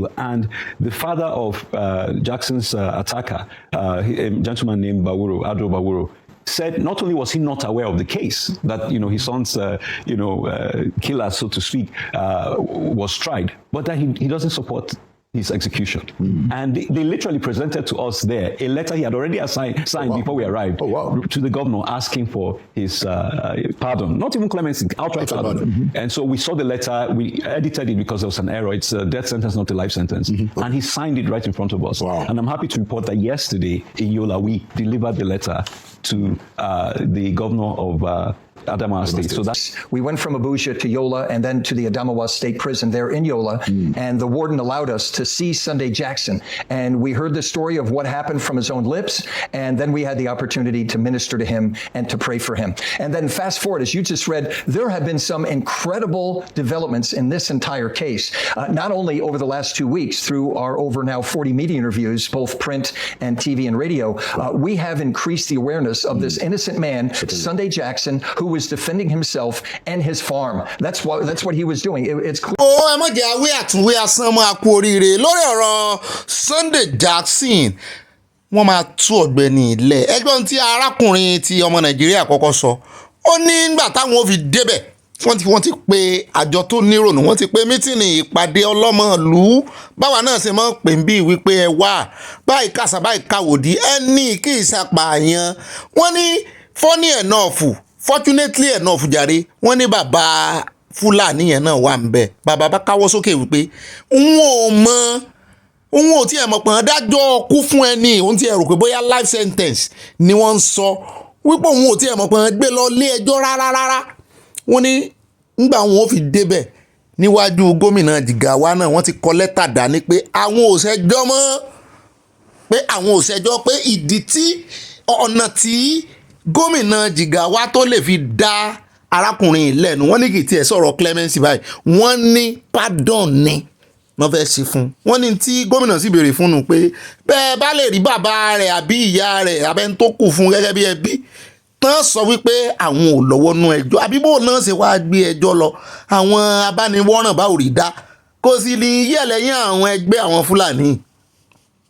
Mo sì lérò pé wọ́n ní padà rèé bábí tó ti tọ́lọ́run ti tún ṣe, wọ́n ní padà rèé bábẹ̀ jẹ́. Lọ́rọ̀ kan wọ́n sàní bàbá olóògbé tó jẹ́ Fúlàní, wọ́n ló ti gbà wípé òun ò lọ́wọ́ sí o kí ẹni tí ó tọ́ ọmọ tó wọ́ rẹ̀ kú, wípé kan tó wá pa òun náà pé òun ìsapààyàn tóun, òun ò lọ́wọ́ sí. Lọ́rọ̀ kan a mọ̀ retí kan tú Sunday Jackson lẹ̀, ẹni tí Fúlàní tó rè àtáàkì rẹ̀ nínú oko rẹ̀, ṣùgbọ́n tó náà wá sáré dìfẹ́ǹdì ara rẹ̀ tó fi wá lékè arákùnrin tó pàpàpà ìyẹn Fúlàní. Ẹlẹ́ẹ̀kejì tó jọ tí Nàìjíríà sì gbọ́dọ̀ gbé ìgbésẹ̀ gidi lórí ọ̀rọ̀ yìí, mi ò ti expect pé wọ́n fa ọ̀rọ̀ ìgúngún, ó yẹ kí ilé ẹjọ́ Supreme kan tún ọ̀rọ̀ yẹ̀ wò, ní wípé láìpẹ́ yìí iná fẹ̀sùn kan ìjọba Nàìjíríà wípé wọ́n ń pa Kìrìsìtẹ́nì tó pọ̀. Àwọn Kánù ti dìde sọ̀rọ̀ yìí. Ṣé ńgbà tí Trump àtàwọn Congress tán sì ti sọ wípé ìwádìí fi hàn wípé Kìrìsìtẹ́nì náà máa ń pa jù ní Nàìjíríà, sótún wá lẹ́tọ̀ọ́ lẹ́yìn ìgbà tí wọ́n ti fìdí múlẹ̀ wípé ọmọ Fúlàní lórí ìbá arákùnrin inú oko tó fẹ́ pa, torí àtáàkì ẹni ẹlẹ́ni, ẹ wá nígbà tó ti gbàdá lọ́wọ́ rẹ̀ kò bá máa sá lọ. Só mọ̀ bóyá ó kérò dání tán lè lọ dẹ́bu ẹ̀ wájú. Lọ́rọ̀ kan tó ṣẹlẹ̀ ti ṣẹlẹ̀, àǹfààní ló yẹ kí Nàìjíríà wá lò, pé àwọn fẹ́ fi ṣàtúnṣe lórí ọ̀rọ̀ wípé wọ́n ní wọ́n ṣèwádìí pé wọ́n ń pa àwọn Kìrìsìtẹ́nì. Sunday Jackson náà Kìrìsìtẹ́nì. Mo dẹ̀ lérò wípé àwọn ti Fúlàní àtàwọn ẹgbẹ́ wọn yòókù, àwọn onísàárẹ̀ àsọnù wọn ní padà rè dẹ́bu pardon yìí. Thank the governor for the security that is now in place in the state, because the atrocities like that time when you visited are no longer that bad. And so what the chief did, what the king of Bachama did, which was amazing, was he tracked both families. We had been unable to track them. He tracked both families and brought them to the palace. And he reported to me that this is what they said to do. And then he called them back again for a mediation with us. And they repeated to us exactly what the king had said. And the king said to us, he said, we as rulers here at the front line of this issue. We do early warning, we do mediation, we do mitigation. So a lot of what we do, nobody knows of because it's successful in stopping conflicts. It's when we fail that you see a big issue. And, and so that's the sort of thing that they try to do, but fails. And in this situation, after the fact, the chief was able to bring everyone together and say, and the chief made a very key point. He said that we all recognize that if Sunday is put to death, it will undermine the peace efforts that we've made. Ó dá ní báyìí ní tààràtàrà ẹ̀já lọ sọ́dọ̀ Natasha ní Kogi sáré àwọn ẹlẹ́wọ̀n tán náà sá lọ ní Kogi báyìí ṣùgbọ́n eléyìí kì í ṣe ọ̀rọ̀ ẹlẹ́wọ̀n lélẹ́yìí o. Wọ́n ní ọ̀tá pọ̀ ju enemies lọ, àwọn ọ̀tá Natasha ń pọ̀ sí ní o, ojoojúmọ́ náà fi ń pọ̀ tán kóra jọ. Wọ́n ní kì í sì ṣe ọ̀tá ìta, wọ́n ní ọ̀tá lé ní Yorùbá ló sì lọ tán àwa Yorùbá lálọ́tà àbọ̀tá ní bíkulé òpani tó dé olé pa àyàn. Ẹ̀yìnkùlé lọ́sà wà, ilé la ṣe ní ń gbé. Wọ́n ní kòkòrò tí ń jẹ̀fọ́ àbí ká máa pa gbogbo òwe ká máa ṣe gbogbo news wa lówe ìdí ẹ̀fọ́ gangan ló wà kò jìnnà sẹ́fọ́ o. Wọ́n ní ọ̀tá lé ní ọ̀kan lára àwọn aṣòfin tó náà ṣaṣojú constituency míì nípínlẹ̀ Kogi ló yọ̀rọ̀ sí Natasha lára o. Ó ní Yàyà Bello sì kìlọ̀ fún ó wá ń gé ka àbámọ̀ jẹ pé Natasha máa dójú ti Kogi, ó sì kìlọ̀ fún wa o pé àwọn ti mọ ìwà rẹ̀ kì í sòní kò ṣe bẹ̀rẹ̀ lónìí o. Ó ní ó bà orúkọ ìpínlẹ̀ Kogi jẹ́ bó ṣe di wípé wọ́n suspend rẹ̀ pé kí ló ń wò kí ló dé tí ó ṣe lajú rẹ̀ lẹ̀ tó ṣe fa ọ̀rọ̀ yìí tí débi tó fi suspend ẹ̀ lẹ́gbìmọ̀ aṣòfin àti pé ó tún kó ẹrẹ̀ bá ìpínlẹ̀ náà ní international community pé gbogbo ayé ló ń tẹnu àbùkù lu àwọn ó ní àwọn tí ò mọ Kogi tẹ́lẹ̀ gan wọ́n tara gbogbo ìwà ìbàjẹ́ àti gbogbo ọ̀rọ̀ tí ò ṣe é gbọ́ létí ó ní wọ́n tara ẹ̀ mọ Kogi ṣùgbọ́n ajá àbálẹ̀ ní Senator Natasha fi èsì rẹ̀ sí o kò tí ẹ̀ jẹ́ kò jẹ́ ó balẹ̀ rárá. Ẹ bá ń gbọ́ ẹmu ajá àbálẹ̀ kò jẹ́ ó pẹ́ rárá, ó kó fún ní gbígbóná ni ó kó fún kòbà ó ń yo oru báyìí bíi ọ̀lẹ ìyá Síkírà àdúgbò wa ní Mọ̀dẹ́kẹ́. Kò sí ilé ọlọ́ọ̀lẹ̀ tán ti mọ̀ mí nígbà mo wà kékeré. Àwọn ọ̀lẹ elépo àwọn kiri ilé ọlọ́ọ̀lẹ̀ ni ẹfẹ́ mọ̀ bẹ̀ ó dáa àmọ̀wé àyẹ̀ sì wà ń bẹ̀ ṣùgbọ́n ọ̀lẹ̀ gbóná a máa ti òróònà rèé ra ọ̀lẹ̀ lákàràbàtà gbogbo ẹ̀yìn tẹ́ bá mọ̀ Mọ̀dẹ́kẹ́. Bàbá mi Sunday Igboho dà àwọn náà mọ̀ jọ lẹ́mu. Ó dáa lọ́rọ̀ kan wọ́n ní ó ránṣẹ́ pé wọ́n ní Natasha bá ránṣẹ́ pé àjọ NDLEA pé kí wọ́n ṣàyẹ̀wò ọpọlọ fún sẹ́nẹ́tọ̀ tó sọ̀rọ̀ ìsóhun sẹ́nẹ́tọ̀ Kárí àbí kí ló kọ rẹ̀. Ó ní kí wọ́n sì má gbàgbé ṣe àyẹ̀wò ọpọlọ àti ẹ̀jẹ̀ fún àwọn yòókù rẹ̀ náà tó ń gbẹnu sí ọ̀rọ̀ òun nígbèkúgbé tó ń pè òun lórúkọ tán mọ́ iye obìnrin. Àwọn ọmọ Nàìjíríà náà bá ní ó dáa bẹ́ẹ̀ àwọn fọwọ́ sí i wọ́n láwọn mọ̀ pé Yàyà Bello ló wà lẹ́yìn ìdojúkọ tí Natasha ń dojúkọ. Wọ́n ní kó tó délé ìgbìmọ̀ aṣòfin ló ti ń bá Fásùrùtù ó tún débẹ̀ tán kò tún jẹ́ ó fẹ̀dọ̀ lórí òróǹro. Ẹni bó lẹ́jọ́ Natasha dáadé dúró ara ẹjọ́ rẹ̀ náà rèé ọ̀tá pọ̀ fún Natasha ni wọ́n bá lè yan fáìn náà mọ̀ ṣùgbọ́n èmi wá wò pé ṣé Natasha náà ò ní lọ́wọ́ wọ́n ṣe wá yàn lọ́ta àbí torí pé kò bọ́n jẹun kò bọ́n mu kò bọ́n dọ́mọ́ pọ̀ kọ́mọ lùbọ̀ láti máa ṣe iṣẹ́ bí. Torí mi ò mọ̀dí tó ṣe wá lé lára wọn báyìí mi ò mọ̀dí tó ṣe lé lára wọn ṣùgbọ́n ká yin ọmọ yẹn o akíkanjú obìnrin ni o. Àwọn olóṣèlú Nàìjíríà tó jọkùnrin tán bá kànràn mọ́ yàn àfi kọ́ lọ́n ya àgbà yẹn odidi ọkùnrin náà yọ yẹn ò ní Rivers Fubara káwọn tiẹ̀ náà wá mọ̀ bú pé ó dójú táwọn. Ó dá wọn wà ní rí jù báyìí lọ nínú abala tibẹ̀ yẹn Natasha ti gbèjà ara rẹ̀ olóhùn ní dúró kéèyàn kankan gbèjà àwọn. Bẹ́ẹ̀ náà ni lórí ọ̀rọ̀ ti rìkọ́ọ̀lù àti gbọ́ wípé INEC ti gba gbogbo signature táwọn ará bí ń ṣàwọn ọ̀tá rẹ̀ wọ́n ti kó signature jọ wọ́n ní the Independent National Electoral Commission INEC ti gba petition láti rìkọ́ọ̀lù Natasha àpótí Uduaghan gẹ́gẹ́ bí senator tí ó represent constituency wọn ní Kogi. Wọ́n ní the secretary to the commission Rose Oriara Anthony ló gba petition yìí lọ́jọ́ Monday wọ́n tún fi sí kámẹ́rà. Ṣùgbọ́n wọ́n wá ní ṣe bí wọ́n gbọ́ pé Natasha ti bẹ̀bẹ̀ Natasha bá jáde olóhùn rèé o ó ní gbogbo tẹ́ bá ti sọ̀rọ̀ ọ̀hún lòun máa gbọ́ olóhùn ò bẹ̀ nǹkan kan ó ní kò sẹ́ni tó lè fi ipá mú òun kó ń bẹ̀bẹ̀ wọ́n ṣe òun ẹ tún ní kó ń wá bẹ̀bẹ̀ ó ní kí INEC gba recall petition jù bẹ́ẹ̀ lọ ó lóun ó mọ̀ wo bí pọ́pọ́ ṣe fẹ́ yọ òun nítorí wípé àwọn onírọ́nà kóra wọn jọ tó fẹ́ yọ òun. Ó dá àníírí jù bá ń lọ lórí ti Natasha ẹjẹ́ kò ń bẹ̀ ká mọ́ bá ìròyìn bọ̀ ní pápápá àròjọ mùsùlùkùn o. ṣùgbọ́n bá a ṣe ń kàròyìn lọ́rọ́ báyìí wọ́n ní wọ́n tún ti mú àwọn kan nínú àwọn tó sá lọ o. Wọ́n ní wọ́n tún pé márùn báyìí tán ti mú padà mú ní ó dáa bá ká tó kàròyìn tán tí wọ́n bá tún ní wọ́n ti mú jù bẹ́ẹ̀ lọ á tún jẹ́ kẹ́ ẹ mọ̀ torí update kan mú àríyá ló sáré gbé sí mi létí ní ìsìn. Ó dá inú ìròyìn tí a mọ̀ mú gbọ́ báyìí ní ìsìn ẹjẹ́ á dé Ìlòbù o níbi tá a ti gbọ́ tí àwọn ará Ìlòbù ní ẹ wá ṣe ID camp fáwọn ọmọ ní wàhálà sónlẹ̀ Yorùbá ID camp ilẹ̀ Haúsá náà ti mọ́ ṣe ID camp nígbàtí yà bá ti jẹ wọ́n bẹ̀rẹ̀ tí ẹ̀mọ́ tó máa ID camp bí ìgbà tó ń fún wọn ní wọ́n ta tẹ́ǹtì tán wọ́n fún wọn palliatives tán tọ́jú wọn nítorí bóyá natural disaster ní o àbí artificial disaster tó tọwọ́ èèyàn wà ọba nǹkan jẹ́ ń lò bù ó bí ìgbà tó fẹ́ pa ìlú yẹn run ni bí ìgbà tán fẹ́ pa ibi Sódómà and Gòmórà wọ́n jó gbogbo nǹkan wọ́n bà nǹkan jẹ́ wọ́n ti ní egbin ìkà egbin burúkú ṣùgbọ́n àwọn aráàlú ló wá ń pariwo síta báyìí o wọ́n ní gbogbo ámì tẹ́ẹ̀bà kó wá gbogbo sójà tẹ́ẹ̀bà kó ẹjọ́ jẹ́ ti Yorùbá o wọ́n láwọn tẹ́ ẹran wá wọ́n ń dojú ìjà kọ àwọn àlàáfíà náà nìkan wá ń lù ú wọ́n ná àwọn obìnrin nínàkúnà mo ní tó bá sì pẹ́ jù kó má di pé wọ́n máa fipá bá àwọn obìnrin sùn. Orí arábìnrin kan lẹ́ẹ̀lẹ́ báyìí wọ́n ní sójà ló ń nà mọ́ ní ṣe é sì bìlíìfù mo ní ṣe ó sì ó dá yín lójú.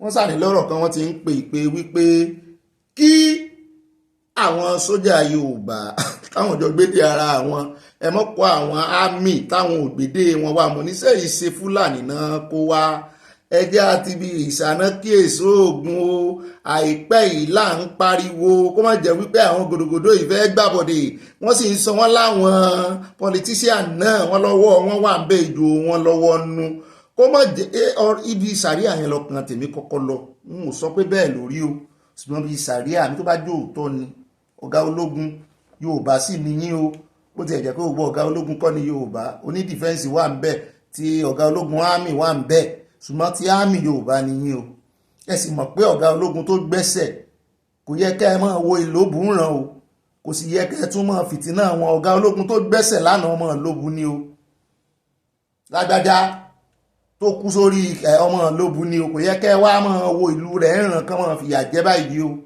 àwọn ará Ìlòbù náà ń pariwo àwọn tí kinní náà káti ẹ̀ wá sọ wípé bóyá àwọn tí fọ́nà ń fìyà jẹ wọ́n sọ pé bóyá àwọn àmì bóyá ń gbèjà wọ́n ń gbèsè èèyàn wọn tó kú lẹ́yìn kì í ṣe inú ogun èlò ti kú ìyẹn tó wá láti Ìlòbù lágbájá ṣùgbọ́n wọ́n ní àwọn méjèèjì náà ń pariwo lèmi wá ń wò pé ṣé kì í ṣe àwọn onísàríà náà fẹ́ dọ́gbọ́n lúpọ̀ dá nǹkan rú dá nǹkan pọ̀ bàbá tó gba oyè lọ́wọ́ lágbájá ẹ̀rí sí ọ̀rọ̀ yìí o àwọn ò ní bẹ́ẹ̀ ni o wọ́n ní àwọn àmì tán kó lọ bẹ̀ ẹjọ́ ẹ bá wa mójútó ànígbà kí nǹkan ṣẹlẹ̀ sí ìran Yorùbá àwa ò ní ìdí ìrànlọ́wọ́ gbogbo ilé ìtàn máa kó lọ nọ́ọ̀tì ID camp tán máa ṣe sí nọ́ọ̀tì ṣùgbọ́n ibi tó dé dúró yìí ẹ bá wa rí sí o àtóúnjẹ àti bẹ́ẹ̀ ṣe ṣe bẹ́ẹ̀ tí ẹ̀kọ́ lémi fún wọn ẹ ṣe ID camp fún wọn wọ́n ní nǹkan bàjẹ́ ń bẹ̀rẹ̀ gan o ó dá àní rí ìjọba ń lọ ń bẹ̀rù ṣùgbọ́n àwa ní ká pàkíyèsí yín sí o àwọn ò ní bẹ́ẹ̀ ló ṣe rí o lórí ọ̀rọ̀ ti sàríà ṣùgbọ́n ẹ bá wa tójú bọ̀ ẹ ṣiṣẹ́ ìwádìí kó mọ̀ jẹ́ páwọn ará bí ìfẹ́ gba ọ̀nà wípé ara ń kan wọ́n fẹ́ rán ró kò tó sẹ́ lọ́wọ́ wọn o tó rán wọn láwọn Haúsá àwọn Fúlàní pọ́ńlù yẹn náà kò tó sẹ́ lọ́wọ́ wọn kó mọ̀ àjẹ́ wípé wọ́n kò yé mi ọkàn mi sàn lọ ọbẹ̀ ni ó lè mọ́ jẹ́ bẹ́ẹ̀ ó dẹ̀ já wá kó ń bẹ́ẹ̀ já wá dé ọ̀dọ̀ Òbí ibi tí Òbí ti ganu sí máìkì lẹ́yìn ìgbà tí àwọn àjọ àwọn agbẹjọ́rò àti adájọ́ tán náà tán náwó báyìí sára rẹ̀ Tinubu tán kìlọ̀ fún pé ẹ fẹ́ mójú ba ilé ẹjọ́ gbogbo ilé ẹjọ́ tẹ́ sí tá a gbé yín lọ àwa náà lẹ́ẹ̀bà ń bẹ́ mo wá ní ó ti ẹ̀ dá ẹjọ́ tẹ̀sẹ̀ bọ́ ṣòkòtò kan náà àwọn èèyàn wọn náà sì fi ibẹ̀ ṣùgbọ́n àwa wo bẹ́yìn ó ṣe sí bóyá àwọn judiciary wà kọjú síra wọn àmọ́ wòsùn mẹ́jà lọ́dọ̀ Òbí níbi tí ó ti bu ẹnu àbùkù lu accountant general àti CBN bí wọ́n ṣe jọ̀wọ́ owó allocation fún ẹni tí ààrẹ Tinubu yàn gẹ́gẹ́ bí sole administrator fún ìpínlẹ̀ Rivers lẹ́yìn tí ilé ẹjọ́ Supreme paláṣẹ ní tààràtààrà pé láláìsí ilé ìgbìmọ̀ asòfin ní ìpínlẹ̀ náà pé wọn ò gbọ́dọ̀ buwọ́ lu allocation fún wọn gbọ́dọ̀ release ẹ̀ torí ilé ìgbìmọ̀ asòfin àwọn náà máa yẹ bọ́jẹ́ẹ̀tì wò ètò òṣùná náà máa ní eléyìí àwọn fọwọ́sí wọ́n wá sọ di àbádòfin pé àwọn máa ná owó ìfún year 2025 ṣùgbọ́n wọ́n ti release allocation sole administrator táàrẹ Tinubu rán lọ ọbẹ̀ yún ti náwó lọ́wọ́ tí ẹ̀ ló ti ń kọ́ ilé wọ́n ti tẹ iṣan mọ́ ilé tí Fubara wù lọ́jọ́ sí wọ́n náà ti ń kọ́ mi wọ́n mọ́ ilé ìgbìmọ̀ asòfin ọmọ ilé ìgbìmọ̀ asòfin náà sì sí ń jókòó torí yìí ṣe Fubara nìkan láàrẹ Tinubu lẹ́kọ̀ọ́ ń bẹ ó ṣe wá jẹ́ sole administrator tán sọ wípé òfin Nàìjíríà ò fi ẹsẹ̀ rẹ̀ múlẹ̀ kò tì lẹ́yìn lẹ́tún wá ń rìlíìsì owó òfin Nàìjíríà owó Rivers fún tí òfin tì lẹ́yìn ṣé bí ó kàn dàbí ìgbà tó jẹ́ wípé ẹ̀ ń bínú sí Fubara nígbà tó wà ń bẹ̀ kò kárí ilé ìgbìmọ̀ asòfin along nítorí àwọn yẹn defect ó náwó lọ ní ìsìn tí Fubara ti kó ń bẹ̀ ṣe planning yín dáadáa ilé ìgbìmọ̀ asòfin náà ẹ̀ lé ẹ̀ kúrò ń bẹ̀ suspend àwọn náà fóṣù 6 wọ́n sì ṣe dá padà wọn ní ìsìn ẹ wá rìlíìsì owó ẹ tún wá ṣe the same mistake tẹ́ ẹ fẹ̀sùn kan Fubara pò sí abẹ́ẹ̀rí láwọn ọmọ Nàìjíríà wá ní kàkàtà rẹ̀ ó fi nìkan rìlíìsì owó wọ́n ní wọ́n ṣe yá wọn lówó lápò wọn mo ní odidi owó state kan ibo làárẹ̀ sí fẹ́ rí ibo ló ti fẹ́ rí o rò pé ààrẹ wọ́n ní kí n gbẹ́nu mi sọ́hùn wọ́n làwọn ọmọ náà lọ wọ́n ní bàbá bẹ̀rẹ̀ pẹ̀lú mi pèsè mo fẹ́ mọ̀ bo olódòdẹ ni mo ní sọ olódòdẹ declare asset ẹ̀ fún yín tó sọ fún un pé òun lè gbé odidi ìpínlẹ̀ kan wọ́n ní gbẹ́nu mi sọ́hùn wọ́n ní mo ń ṣàbòsí ni mo ní ó dá àbòsí lèmi náà sí àwọn olódòdẹ wọ́n ní ẹ̀pọ̀ owó tàgẹ́ yíyan lówó ẹjá wá dé ilé ìgbìmọ̀ asòfin níbi tí wọ́n ti kọjú sí ìkànnù wọn tí orúkọ rẹ̀ ń jẹ́ sẹ́nitọ́ Umeh tó ń kọrin fún pé dáwó sílé Ọlọ́run ṣùgbọ́n àpárá wọn làwọn sẹ́nitọ́ ń dáwó sí owó àgbálẹ̀ Ọlọ́run lọ rè dáwó bẹ́ẹ̀ o wọ́n ní lẹ́yìn tí wọ́n gbé Ghana must go káàkiri wọ́n fẹ̀sùn kàn wọ́n ní o tán pín $10,000 ìyá mi Adébóyè dà mòró òun bọ̀ ẹja ọ̀sán àwọn náà wọ́n sọ fònà ẹ̀ sí mi létí wọ́n fẹ̀sùn kàn wọ́n wípé àpabì òun pín $10,000 fún gbogbo àwọn sẹ́nítọ̀ kí wọ́n lè bu ọwọ́ lu òfin tó yọ Fubara tí ààrẹ Tinubu gbé lọ síwájú wọn ṣùgbọ́n ìkànnì wọn ti wá sọ̀rọ̀ ó ní irọ́ ó ní òun yẹn sẹ́nítọ̀ Umeh ó ní irọ́ lásán ni ó ní òun ò sí nínú àwọn sẹ́nítọ̀ tó gba 10K wọ́n wá ní ò sí nínú wọn ṣé ìtumọ̀ ẹ̀ ni pé ó gbà páwọn kan gba 10K ó lóun ò lè sọ kọ́ mọ́ bí òun ò sí ń bẹ̀ wọ́n nínú ìpàdé kan náà ti gbà òun ò sì sí inú ìpàdé òun wà ní gáfárà kan àbí kí ló pé ìpàdé tóun wà ó láwọn mùsùlùmí wọ́n ní wọ́n ń ṣe ó náà rè ìbọn sínú ní ilé ìgbafẹ́ Senate l'Abuja lọ́jọ́ Wednesday lọ́jọ́ Tuesday lálẹ́ Tuesday bẹ́ẹ̀ lòun wà pé wọ́n tiẹ̀ ní kó ń gbàdúrà kan bíi kìrìsìtẹ́nì pé òun gbàdúrà lọ́nà ti kìrìsìtẹ́nì fún wọn pé òun ò mọ gbogbo eléyìí tán sọ yìí o kán mọ́ wẹ̀sùn sínú lẹ́sẹ̀ o pé ibi tí wọ́n ti rè sínú ló ń ti rè bọ́n sínú ń tòun ó sáti lóhun ò mọ̀ sí bẹ́ẹ̀ náà ni Senate President náà ní òun ò ráàyè ẹjọ́ o ẹjọ́ Natasha tán fi kún òun lòun sì ń wá bí ó ṣe kúrò lọ́rùn òun o wípé eléyìí tán tó ní òun gbé Ghana must go $10,000 pé ibo lòun ti rí mo ní ó dáa ẹ sáà mọ̀ ẹ mọ̀ yí àwọn ọmọ Nàìjíríà bó ṣe wò yín torí ẹ̀rí wọn mú àwọn làwọn náà fẹ́ gba kóòtù tàn án bẹ̀ bóyá 5,000 nígbà dìbò wọn náà ó gbà wọ́n tún fi ra ìyá ọdún 7 mi ó dáa wọ́n sá ti láwọn àwọn ò mọ nǹkan kan sí o ẹ jẹ́ á kó ń bẹ̀ àwa náà àbí kí láwàá sí táwọn ọba ọ̀sá gidi ni àyẹ́sà rí bàbá Ọbásanjọ́ nínú lérèfé tán náwó gan wọn mú pé ìyẹn àwọn House of Rep ẹ já wá dé ọ̀dọ̀ arábìnrin yìí o kàyéfì ló jẹ́ fèmí o ọmọ iléèwé gíga yunifásitì. ìfún bí tí mo ti ń wò tó ti jẹ́ kàyéfì fún mi lọ́mọ náà ti sọ pé ìyàlẹ́nu ló jẹ́ fóun náà o. pẹ̀lú ìdùnnú àti ayọ̀ ni Adéwì Rema Mojoyin Olúwa fi wọ ilé ẹ̀kọ́ fásitì Bámidélé Olómilúà University of Education Science and Technology Ìkẹrẹ Èkìtì lọ́dún 2020 sí 2021 ó jàǹbìtò ṣùgbọ́n ìdùnnú náà gba ọ̀nà míì nígbà tó kíyèsí pé òun nìkan àdáni kan jẹ àdáni kan mú ẹmọ́jà akọrin fún. ẹ̀ka ètò ẹ̀kọ́ tí wọ́n ń kọ́ nípa ìmọ̀ ìṣirò fún àwọn ilé iṣẹ́ èyí tí wọ́n ń pè ní Industrial Mathematics ni ọ̀dọ́mọbìnrin Rema ti kẹ́kọ̀ọ́ ní fásitì Buesti nínú ìfọ̀rọ̀wérọ̀ tó ṣe pẹ̀lú oníròyìn ó ní òun kọ́kọ́ ní ìrètí pé àwọn akẹ́kọ̀ọ́ mìíràn yóò darapọ̀ mọ́ tó ń bá fi máa dé ìpele 200 level ṣùgbọ́n ó rí bẹ́ẹ̀ o Adéoyè Rema Mojoyin nìkan ló dá kẹ́kọ̀ọ́ láti ìpele 100 títí tó fi ṣetán ní 400 levels ó ní ẹ̀kọ́ nípa ìmọ̀ ẹ̀rọ ló wo òun láti kọ́ àmọ́ máàkì tó ń gbà cut off máàkì ó ní kò gbé ó ní inú òun kò kọ́kọ́ dùn nígbà tóun wọ ilé ẹ̀kọ́ tóun sì rí pé òun nìkan ni ó ní òun ò ní ìfọ̀kànbalẹ̀ nítorí wípé irú nǹkan bẹ́ẹ̀ ti ṣẹlẹ̀ sóun rí.